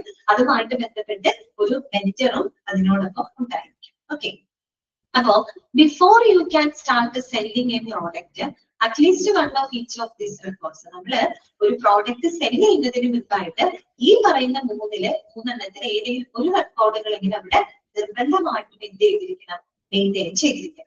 നമ്മൾ ഇതിന് ഇവിടെ എന്താ പറഞ്ഞത്, നമ്മൾ ശരിക്കും ഇൻവെന്ററി സ്റ്റോക്ക് രജിസ്റ്ററിനെ പറ്റിയിട്ടാണ് പറഞ്ഞത് കേട്ടോ. അത് പ്രധാനമായിട്ടും 3 ടൈപ്പാണ്. കാറ്റഗറി റെക്കോർഡ് ഉണ്ട്, വെൻഡർ റെക്കോർഡ് ഉണ്ട്, ഐറ്റം റെക്കോർഡ് ഉണ്ട്. ഓക്കെ, പറഞ്ഞ കാര്യങ്ങൾ മനസ്സിലായോ? ക്ലിയർ ആണോ? ഓക്കെ ആണോ? ക്ലാസ്സിൽ ഇരിക്കുന്നവർക്ക് ഓക്കെ ആണോ? മനസ്സിലായോ നമ്മൾ പറഞ്ഞ കാര്യങ്ങള്? ഓക്കെ, അപ്പൊ ഒന്ന് വായിച്ചു നോക്കി, ജസ്റ്റ് ഒന്ന് വായിച്ചു നോക്കി.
അത് ഇമ്പോർട്ടന്റ് ആയിട്ടുള്ള ഭാഗമാണ് കേട്ടോ. കാറ്റഗറി റെക്കോർഡ് എന്താണ്, വെൻഡർ റെക്കോർഡ് എന്താണ്, ഐറ്റം റെക്കോർഡ് കേട്ടോ. അപ്പൊ അത് പ്രത്യേകം ആ സെന്റൻസുകളൊക്കെ അണ്ടർലൈൻ ചെയ്യാം കേട്ടോ. ഇപ്പോ dash record keep the information about group of product of similar items അറിയാണെങ്കിൽ അത് കാറ്റഗറി റെക്കോർഡാണ്. അതേസമയം the record that gives information about the people you buy product. Product വാങ്ങുന്ന പീപ്പിൾ എന്ന് പറഞ്ഞാൽ വെൻഡർമാരാണെന്ന് നമുക്ക് മനസ്സിലാവണം. അപ്പൊ സപ്ലൈസിനെ പറ്റിയിട്ടുള്ള റെക്കോർഡുകൾ നമ്മൾ വെൻഡർ റെക്കോർഡ് എന്നാണ് പറയാ കേട്ടോ. അതേസമയം ഒരു ഇൻഡിവിജ്വൽ ഐറ്റം അല്ലെങ്കിൽ ഒരു ഇൻഡിവിജ്വൽ പ്രോഡക്റ്റിനെ പറ്റിയിട്ടുള്ള വിശദ വിവരങ്ങൾ രേഖപ്പെടുത്തുന്ന റെക്കോർഡ് എന്നാണെന്ന് ചോദിച്ചാൽ അത് ഐറ്റം റെക്കോർഡാണ്. ഓക്കെ, അത് ഇമ്പോർട്ടന്റ് ആണ് കേട്ടോ. ഇനി നെക്സ്റ്റ് നമ്മൾ പഠിക്കാനായിട്ട് പോകുന്നത് എന്താണ്, പർപ്പസ് ആണ് കേട്ടോ. Okay, purpose of stock register. Stock രജിസ്റ്ററിന്റെ പർപ്പസ് എന്താണ്, എന്തിനു വേണ്ടിയിട്ടാണ് നമ്മൾ ഇങ്ങനെയുള്ള സ്റ്റോക്ക് രജിസ്റ്ററുകൾ മെയിൻറ്റെയിൻ ചെയ്യുന്നത്? അപ്പൊ 2 കാര്യത്തിലും ഇപ്പൊ നമ്മൾ ഇൻവെന്ററി സ്റ്റോക്ക് രജിസ്റ്റർ ആയിക്കോട്ടെ അല്ലെങ്കിൽ നമ്മുടെ ഷെയർ സ്റ്റോക്ക് രജിസ്റ്റർ ആയിക്കോട്ടെ, എന്തിനു വേണ്ടിയിട്ടാണ് നമ്മൾ ഈ സ്റ്റോക്ക് രജിസ്റ്റർ സൂക്ഷിക്കുന്നത്, അതിന്റെ പർപ്പസ് എന്താണ് എന്നാണ് ഇവിടെ പറയുന്നത്. The purpose of the stock register database is to keep a record of the history of a company's security trades. Underline ചെയ്യാട്ടോ. അതൊരു ഷെയർ സ്റ്റോക്ക് രജിസ്റ്ററിന്റെ പർപ്പസ് ആണ് പറയുന്നത്. ഒരു ഷെയർ സ്റ്റോക്ക് രജിസ്റ്റർ നമ്മൾ എന്തിനാണ് ഉപയോഗിക്കുന്നത്? ആ ഒരു കമ്പനിയുടെ ഷെയർ ട്രേഡുകളുടെ ഹിസ്റ്ററി സൂക്ഷിക്കാനായിട്ട് അല്ലെ. ആ ഒരു കമ്പനിയെ സംബന്ധിച്ച് ആ കമ്പനിയുടെ ഷെയറുകൾ ആരൊക്കെ വാങ്ങുന്നുണ്ട് അല്ലെ, എത്ര ഷെയർ ഹോൾഡേഴ്സ് ഉണ്ട്, അവരുടെ കയ്യിൽ എത്രത്തോളം ഷെയറുകൾ അവർ ഹോൾഡ് ചെയ്യുന്നുണ്ട്, ആർക്കൊക്കെ വിൽക്കുന്നുണ്ട്, എവിടേക്കൊക്കെ ട്രാൻസ്ഫർ ചെയ്യുന്നുണ്ട് അല്ലെ. ഇങ്ങനെയുള്ള ഒരു കമ്പനിയുടെ ഷെയർ ട്രേഡുകളെ പറ്റിയിട്ടുള്ള കൃത്യമായിട്ടൊരു ഹിസ്റ്ററി അത് ട്രാക്ക് ചെയ്യാനായിട്ട് അതിന്റെ വിശദ വിവരങ്ങൾ സൂക്ഷിക്കുന്ന ഒരു റെക്കോർഡാണ് stock register, share stock register എന്ന് പറയുന്നത് അല്ലെ. അപ്പൊ നോക്കിയേ, this database also records details concerning a company stock as well as information regarding a company stockholders. കേട്ടോ. അപ്പൊ ഒരു ഷെയർ സ്റ്റോക്ക് രജിസ്റ്റർ നമ്മൾ എന്തിനാണ് സൂക്ഷിക്കുന്നത്? ആ കമ്പനിയുടെ ഷെയറുകളെ പറ്റിയിട്ടുള്ള എല്ലാ വിശദ വിവരങ്ങളും അതിനകത്ത് ഉണ്ടായിരിക്കും അല്ലെ. അതുപോലെ ആ കമ്പനിയുടെ ഷെയർ ഹോൾഡേഴ്സ് ആരൊക്കെയാണ്, അവരുടെ പേരും അഡ്രസ്സും ഉൾപ്പെടെ ആരൊക്കെയാണ് അതിന്റെ ഷെയർ ഹോൾഡർ. കമ്പനിയുടെ ഷെയറുകൾ വാങ്ങുന്ന ആളുകളൊക്കെ എന്താണ്? ഷെയർ ഹോൾഡേഴ്സ് ആണ്. അപ്പൊ പൊതുവെ നമ്മൾ ഈ കമ്പനികൾ, വലിയ വലിയ കമ്പനികളൊക്കെ ആകുമ്പോൾ അവര് സാധാരണ മാർക്കറ്റ് പ്രൈസിനേക്കാളും കുറഞ്ഞ പ്രൈസിൽ, അതായത് ഒരു ഫിക്സഡ് പ്രൈസിൽ, ഫിക്സഡ് പ്രൈസിൽ അതിന്റെ എംപ്ലോയീസിന് തന്നെ അവർ എന്ത് ചെയ്യും? ഷെയറുകൾ ചിലപ്പോൾ കൊടുക്കാറുണ്ട്. അപ്പൊ എംപ്ലോയീസിനൊക്കെ കൊടുക്കുന്ന ഒരു ആനുകൂല്യമാണ്. അപ്പൊ എംപ്ലോയീസിന് വേണമെങ്കിൽ എന്ത് വാങ്ങാം? ആ ഷെയറുകൾ വാങ്ങാം. കമ്പനിയുടെ വലിയ വലിയ കമ്പനിയൊക്കെ ആകുമ്പോൾ അവര് വർക്ക് ചെയ്യുന്ന കമ്പനിയുടെയോ മറ്റേതെങ്കിലും കമ്പനിയുടെ ഷെയറുകൾ അവർക്ക് വാങ്ങാം. ഈ ഷെയർ വാങ്ങിക്കഴിഞ്ഞാൽ പക്ഷെ അതിന് പുറത്ത് എന്തായിരിക്കും? മാർക്കറ്റ് വാല്യൂ കൂടുതലായിരിക്കും. മനസ്സിലായി? പുറത്ത് അതിന്റെ വാല്യൂ വളരെ കൂടുതലായിരിക്കും. പക്ഷെ അതിനേക്കാളും കുറഞ്ഞ പ്രൈസിലായിരിക്കും ചിലപ്പോൾ കമ്പനി അവർക്ക് ഷെയർ കൊടുത്തിട്ടുണ്ടാവാം. അപ്പൊ എംപ്ലോയീസിന് ആ ഷെയർ വാങ്ങിക്കഴിഞ്ഞാൽ അവരുടെ ഒരു പാർട്ട്ണർഷിപ്പില് അല്ലെങ്കിൽ അവരുടെ ഒരു ഷെയർ എടുക്കുമ്പോൾ എന്താണ്? നമ്മൾ ആ കമ്പനിയുടെ ഒരു പാർട്ട്ണർഷിപ്പില് പങ്കാളികളാവുകയാണ് അല്ലെ. അപ്പൊ ആ രീതിയിൽ ചെയ്യാൻ പറ്റുന്നു. ഷെയർ മാർക്കറ്റിനെ പറ്റിയിട്ട് നിങ്ങൾ കേട്ടിട്ടുണ്ടാവും. അപ്പൊ അങ്ങനെയുള്ള ആ ഒരു കമ്പനിയുടെ ഷെയറുകൾ എത്രയുണ്ട്, അതുപോലെ ആരൊക്കെയാണ് ഷെയർ ഹോൾഡേഴ്സ്, അങ്ങനെയുള്ള വിവരങ്ങളൊക്കെ നമുക്ക് ഷെയർ സ്റ്റോക്ക് രജിസ്റ്ററിലൂടെ കൃത്യമായിട്ട് ട്രാക്ക് ചെയ്യാനും മനസ്സിലാക്കാനും നമുക്ക് അതിലൂടെ സാധിക്കുന്നുണ്ട്. ഓക്കെ. ഇനി അടുത്തത് എന്താണ്? Publicly traded companies must maintain A precise and complete register at all times so that the company can fully trust the information it involves its stock and shareholders. പ്രത്യേകിച്ച് ഇങ്ങനെയുള്ള പബ്ലിക്കലി ട്രേഡഡ് കമ്പനികളാകുമ്പോൾ അവര് നിർബന്ധമായിട്ട് വളരെ കൃത്യമായിട്ടുള്ള ഒരു കംപ്ലീറ്റ് ആയിട്ടുള്ള stock രജിസ്റ്ററുകൾ അവർ നിർബന്ധമായിട്ടും അവിടെ മെയിൻറ്റെയിൻ ചെയ്തിരിക്കണം. എങ്കിൽ മാത്രമാണ് ഈ ഷെയർ സംബന്ധമായിട്ടുള്ള കാര്യങ്ങളിൽ ആ കമ്പനിക്ക് കൃത്യമായിട്ട് അത് ട്രാക്ക് ചെയ്യാനും അതിൽ ആ ഇൻഫർമേഷൻസിന് കൂടുതൽ ട്രസ്റ്റ് ചെയ്യാനും ആരൊക്കെ ഷെയർ ഹോൾഡേഴ്സ് ഉണ്ടെന്നൊക്കെ അവർക്ക് മനസ്സിലാക്കണമെങ്കിൽ തീർച്ചയായിട്ടും അവിടെ ഷെയർ സ്റ്റോക്ക് രജിസ്റ്റർ അവിടെ കീപ്പ് ചെയ്തിരിക്കണം. ഓക്കെ. ഇനി എന്താണ്? Data going into a stock register includes live updates of incoming stock purchases and outgoing stock sales. The following information is in a stock register. Okay. ഇവിടെ പറയുന്നത് share stock രജിസ്റ്ററിനെ പറ്റിയിട്ടാണ് കേട്ടോ, അല്ലാണ്ട് inventory stock register അല്ല ഇവിടെ പറയുന്നത്. ഇവിടെ പറയുന്നത് ഷെയർ സ്റ്റോക്ക് രജിസ്റ്ററിനെ പറ്റിയിട്ടാണ്. അപ്പൊ നമ്മൾ അങ്ങനെയുള്ള ഒരു സ്റ്റോക്ക് രജിസ്റ്ററിൽ ഉൾപ്പെടുത്തുന്ന ഡാറ്റകൾ എന്തൊക്കെയാണ്? ഇങ്ങനെയുള്ള ഡാറ്റകളൊക്കെയാണ് നമ്മൾ അതിനകത്ത് ഇൻക്ലൂഡ് ചെയ്ത് നോക്കിയേ. Live updates of incoming stock purchases, that means the people who buy the shares. Incoming stock purchase എന്ന് പറയുമ്പോൾ people who buy the shares, ആരൊക്കെയാണ് ആ ഷെയർ വാങ്ങുന്നത്, അല്ല കമ്പനിയുടെ ഷെയർ വാങ്ങുന്ന ആളുകൾ ആരൊക്കെയാണ്, അവരുടെ ലൈവായിട്ടുള്ള അപ്ഡേറ്റുകൾ അതിൽ ഇൻക്ലൂഡ് ചെയ്തിട്ടുണ്ട്. അതുപോലെ തന്നെ outgoing stock sales, that means the people when the people cell there shares. ചില ആളുകൾ ഷെയർ എടുത്തിട്ട് എന്ത് ചെയ്യും? ഷെയർ വിൽക്കും അല്ലോ. അത് മാർക്കറ്റിൽ നല്ല വാല്യൂ വരുമ്പോൾ ഷെയർ എന്ത് ചെയ്യൂല്? വിൽക്കും അല്ലെ. അപ്പൊ ആ ഷെയർ വിൽക്കുന്നത് ആരാണ്, വാങ്ങുന്നത് ആരാണ്, അവരെ പറ്റിയിട്ടുള്ള അതും ലൈവ് ആയിട്ടുള്ള അപ്ഡേറ്റഡ് ആയിട്ടുള്ള ഇൻഫർമേഷൻസ് ആണ് നമ്മൾ ആ ഒരു സ്റ്റോക്ക് രജിസ്റ്ററിനകത്ത് ഉൾപ്പെടുത്തുന്നത് കേട്ടോ. ഓക്കെ. കാരണം അവിടെ പറഞ്ഞിരിക്കുന്നത് data going into stock register that include live updates of incoming stock purchases and outgoing stock sales. Okay. Then അടുത്തത് എന്താണ്? The following information is in a stock register. Underline ചെയ്ത് വെക്കുക കേട്ടോ. ഒരു ഷെയർ സ്റ്റോക്ക് രജിസ്റ്ററിനകത്ത് എന്തൊക്കെ വിവരങ്ങളാണ്, താഴെ പറയുന്ന എന്തൊക്കെ വിവരങ്ങളാണ് ഉൾപ്പെടുത്തുന്നത് കേട്ടോ. First one, information concerning stock trades. That means informing information regarding the എന്താണ് buying and selling of shares. നമ്മൾ ഈ പറയുന്ന ഷെയറുകൾ വാങ്ങുന്നതും വിൽക്കുന്നതിനെ സംബന്ധിച്ചിട്ടുള്ള ഇൻഫർമേഷൻസ് നമ്മൾ അതിനകത്ത് ഉൾപ്പെടുത്തുന്നുണ്ട്. ഇവിടെ പറയുന്നത് ഷെയർ സ്റ്റോക്ക് രജിസ്റ്റർ ആണ് കേട്ടോ, കൺഫ്യൂസ്ഡ് ആവരുത്. ഇൻവെന്ററി സ്റ്റോക്ക് രജിസ്റ്റർ വേറെയാണ് കേട്ടോ. ഓക്കെ. ഇവിടെ പറയുന്നത് ഷെയർ സ്റ്റോക്ക് രജിസ്റ്റർ ആണ്. അപ്പൊ ഈ പറയുന്ന സ്റ്റോക്ക് ട്രേഡ്സ്, ഷെയറുകൾ വിൽക്കുന്നതും വാങ്ങുന്നതുമായിട്ടുള്ള ഷെയറുകളെ പറ്റിയിട്ടുള്ള കംപ്ലീറ്റ് ഇൻഫർമേഷൻസ് അതിനകത്ത് ഉൾപ്പെടുത്തുന്നുണ്ട്. അതുപോലെ തന്നെ സ്റ്റോക്ക് ബൈബാക്സ്. സ്റ്റോക്ക് ബൈബാക്സ് എന്ന് പറഞ്ഞാൽ എന്താണ്? The company buying back its own shares from the investors. ചിലപ്പോൾ എന്ത് ചെയ്യുന്നറിയോ, കമ്പനി അവര് കൊടുത്തിട്ടുള്ള ഷെയറുകൾ ചിലപ്പോൾ ആ ആളുകളിൽ നിന്ന് അവർ തിരിച്ചു വാങ്ങും. അതാണ് അവിടെ ഉദ്ദേശിച്ചത്. അതായത് നമ്മള് ബൈബാക്ക് എന്നാണ് പറയാ കേട്ടോ, സ്റ്റോക്ക് ബൈബാക്ക്. അതായത് കമ്പനി എന്ത് ചെയ്യും? Buying back its own shares from the ഈ പറയുന്ന ഷെയർ ഹോൾഡേഴ്സിൽ നിന്ന് കമ്പനി അവർക്ക് തന്നെ കൊടുത്തിട്ടുള്ള ഷെയറുകൾ കമ്പനി ചിലപ്പോൾ എന്ത് ചെയ്യും? തിരിച്ചു വാങ്ങും. അതിന് നമ്മൾ സ്റ്റോക്ക് ബൈബാക്സ് എന്നാണ് പറയുന്നത്. അങ്ങനെയുള്ള കാര്യങ്ങള് അതിന്റെ വിശദ വിവരങ്ങൾ അവിടെ റെക്കോർഡ് ചെയ്ത് വെക്കുന്നുണ്ട്. പിന്നെ വരുന്നത് സ്റ്റോക്ക് റിട്ടയർമെന്റ് ആണ്. സ്റ്റോക്ക് റിട്ടയർമെന്റ് എന്ന് പറഞ്ഞ സ്റ്റോക്ക് റിട്ടയർമെന്റ് എന്ന് പറഞ്ഞ എന്താണ്? സ്റ്റോക്ക് റിമൂവൽ ആണ്, അല്ലെങ്കിൽ സ്റ്റോക്ക് ക്യാൻസലേഷൻ ആണ്. ചിലപ്പോ കമ്പനി എന്ത് ചെയ്യുന്നറിയോ, removing the shares from circulation, അല്ലെങ്കിൽ ചില ഷെയറുകൾ അവർ ക്യാൻസൽ ചെയ്ത് കളയും കമ്പനി. ഓക്കെ, അല്ലെങ്കിൽ അത് കൂടുതൽ ആളുകളിലേക്ക് സർക്കുലേറ്റ് ചെയ്യുന്നത് അവർ അവോയ്ഡ് ചെയ്യുക, അല്ലെങ്കിൽ അതിന് ഇല്ലാതാക്കുകയോ അല്ലെങ്കിൽ ആ ഷെയർ ക്യാൻസൽ ചെയ്യുകയോ അങ്ങനെയൊക്കെ ചെയ്യുന്നതിനെയാണ് നമ്മൾ സ്റ്റോക്ക് റിട്ടയർമെന്റ് എന്ന് പറയുന്നത്. അപ്പൊ ഇത്തരത്തിലുള്ള കാര്യങ്ങളെല്ലാം തന്നെ ഒരു ഷെയർ സ്റ്റോക്ക് രജിസ്റ്ററിനകത്ത് നമ്മൾ ഉൾപ്പെടുത്തുന്നുണ്ട്. എന്തൊക്കെയാണ്? Information concerning stock price, that means information regarding buying and selling of എന്താ പറയുക ഷെയർസ്. അതുപോലെ stock buybacks, company buying back its own shares from the shareholders, അങ്ങനെയുള്ള വിവരങ്ങൾ. സ്റ്റോക്ക് റിട്ടയർമെന്റ് എന്ന് വെച്ചാൽ company removes the shares from the circulation, അങ്ങനെയുള്ള വിവരങ്ങൾ നമ്മൾ അതിനകത്ത് ഉൾപ്പെടുത്തുന്നുണ്ട്. ഓക്കെ, പിന്നെന്താണ്?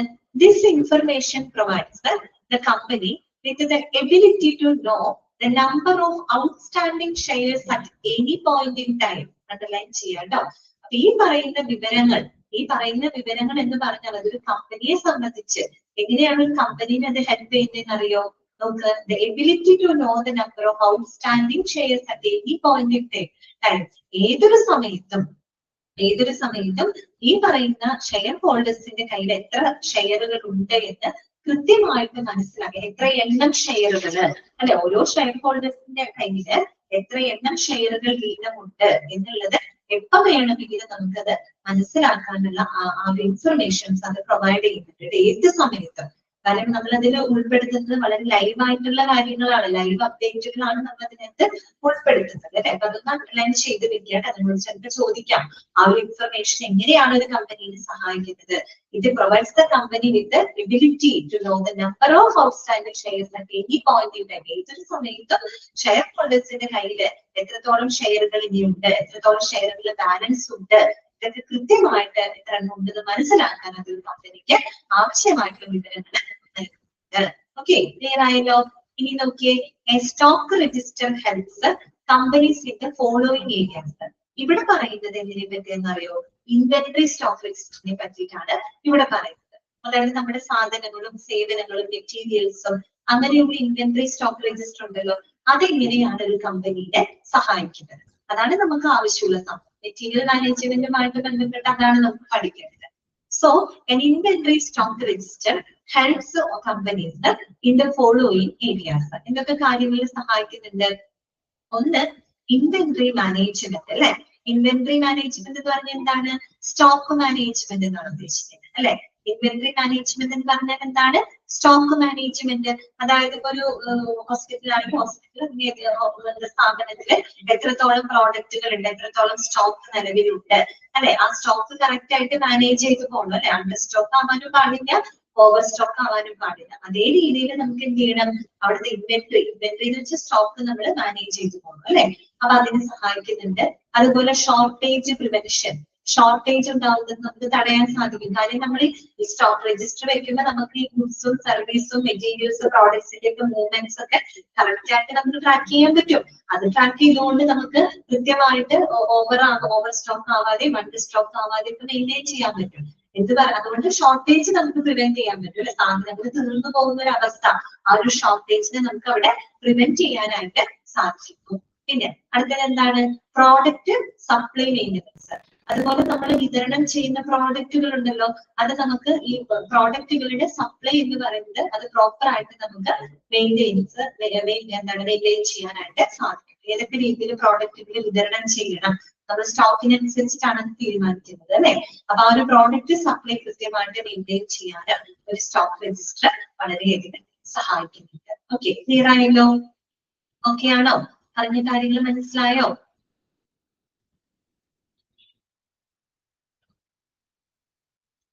നെക്സ്റ്റ് നോക്കാം കേട്ടോ. Each share held by a shareholder. വീണ്ടും നമ്മൾ പറയുന്നത് ഷെയർ സ്റ്റോക്ക് രജിസ്റ്ററിനെ പറ്റിയിട്ടാണ്. Each share held by a shareholder is given a select number that is used to locate the share. Okay, അതായത് നമ്മളിപ്പോ ഒരു ഷെയർ ഹോൾഡർ ഷെയർ എടുത്തു കഴിഞ്ഞാൽ നമ്മൾ അവരെടുക്കുന്ന ഓരോ ഷെയറിലും നമ്മളൊരു യുണീക്ക് ആയിട്ടുള്ള ഒരു നമ്പർ നമ്മൾ കൊടുക്കും, എന്തിനാണെന്നറിയോ നമ്പർ നമ്മൾ കൊടുക്കുന്നത്? To locate the share. ആ ഷെയർ ലൊക്കേറ്റ് ചെയ്യാനായിട്ടാണ്. ഷെയർ ഞാനിപ്പോ ഒരു കമ്പനിയുടെ ഷെയർ വാങ്ങും. ആ ഷെയർ വാങ്ങുമ്പോൾ എനിക്കൊരു യൂണീക്ക് ആയിട്ടുള്ള ആ ഒരു ഷെയറിന്റെ ഒരു നമ്പർ എനിക്ക് തരും. ആ നമ്പർ വെച്ചിട്ടാണ് കമ്പനി ഇത് ട്രാക്ക് ചെയ്യുന്നത്. ചിലപ്പോൾ ഞാൻ ആ ഷെയർ എന്ത് ചെയ്യും?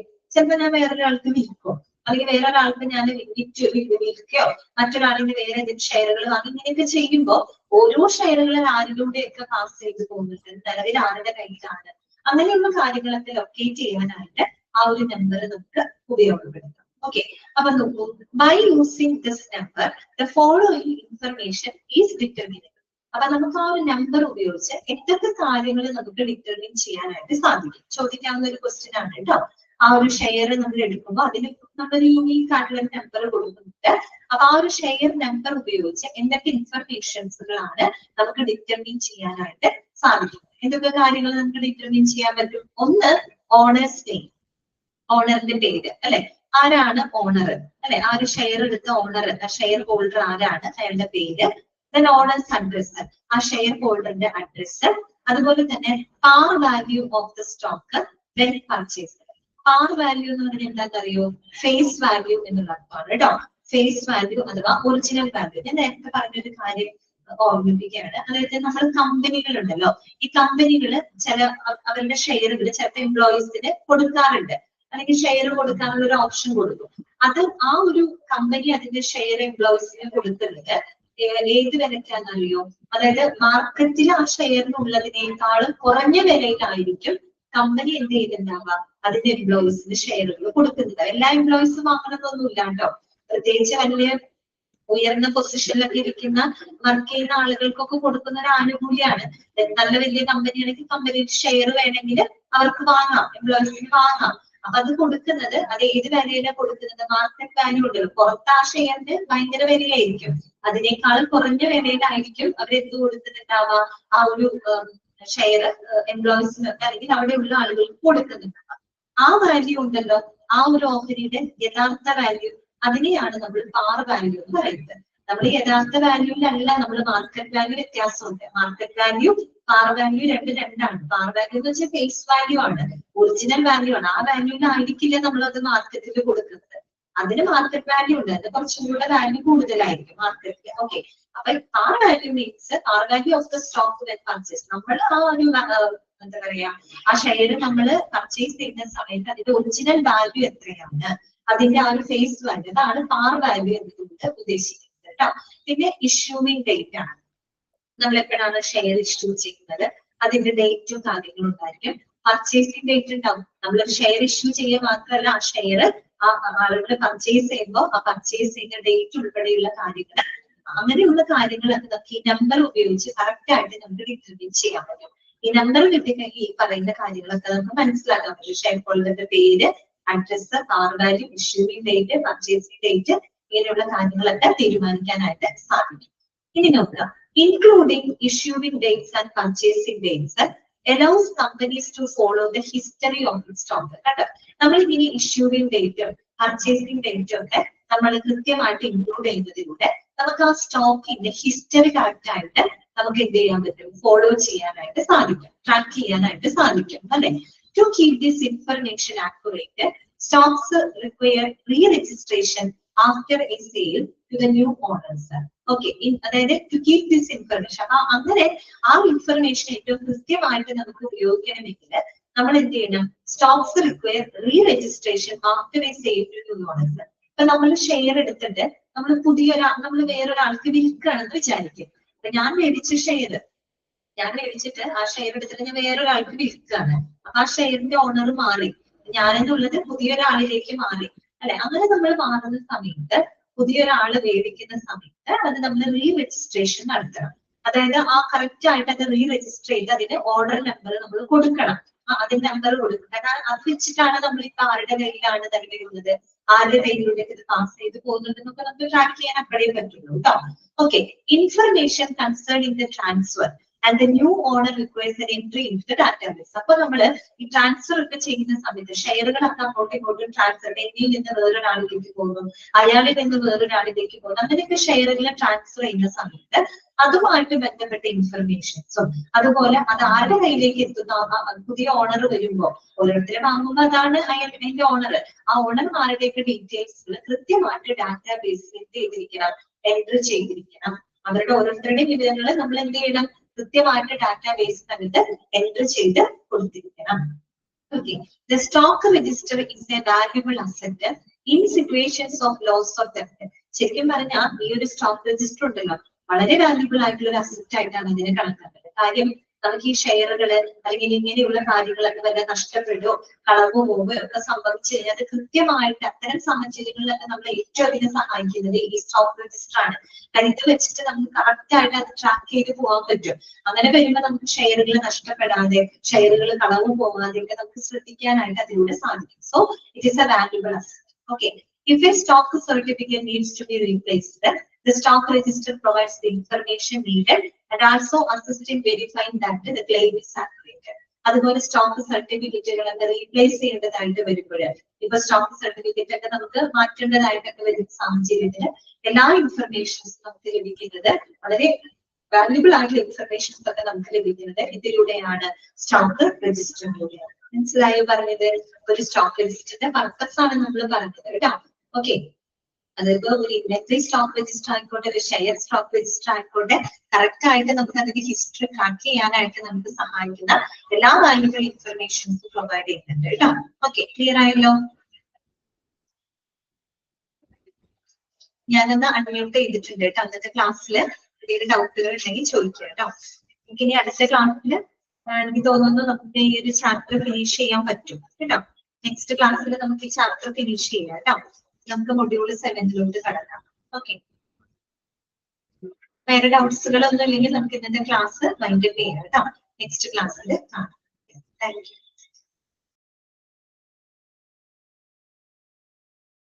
Thank you, ma'am.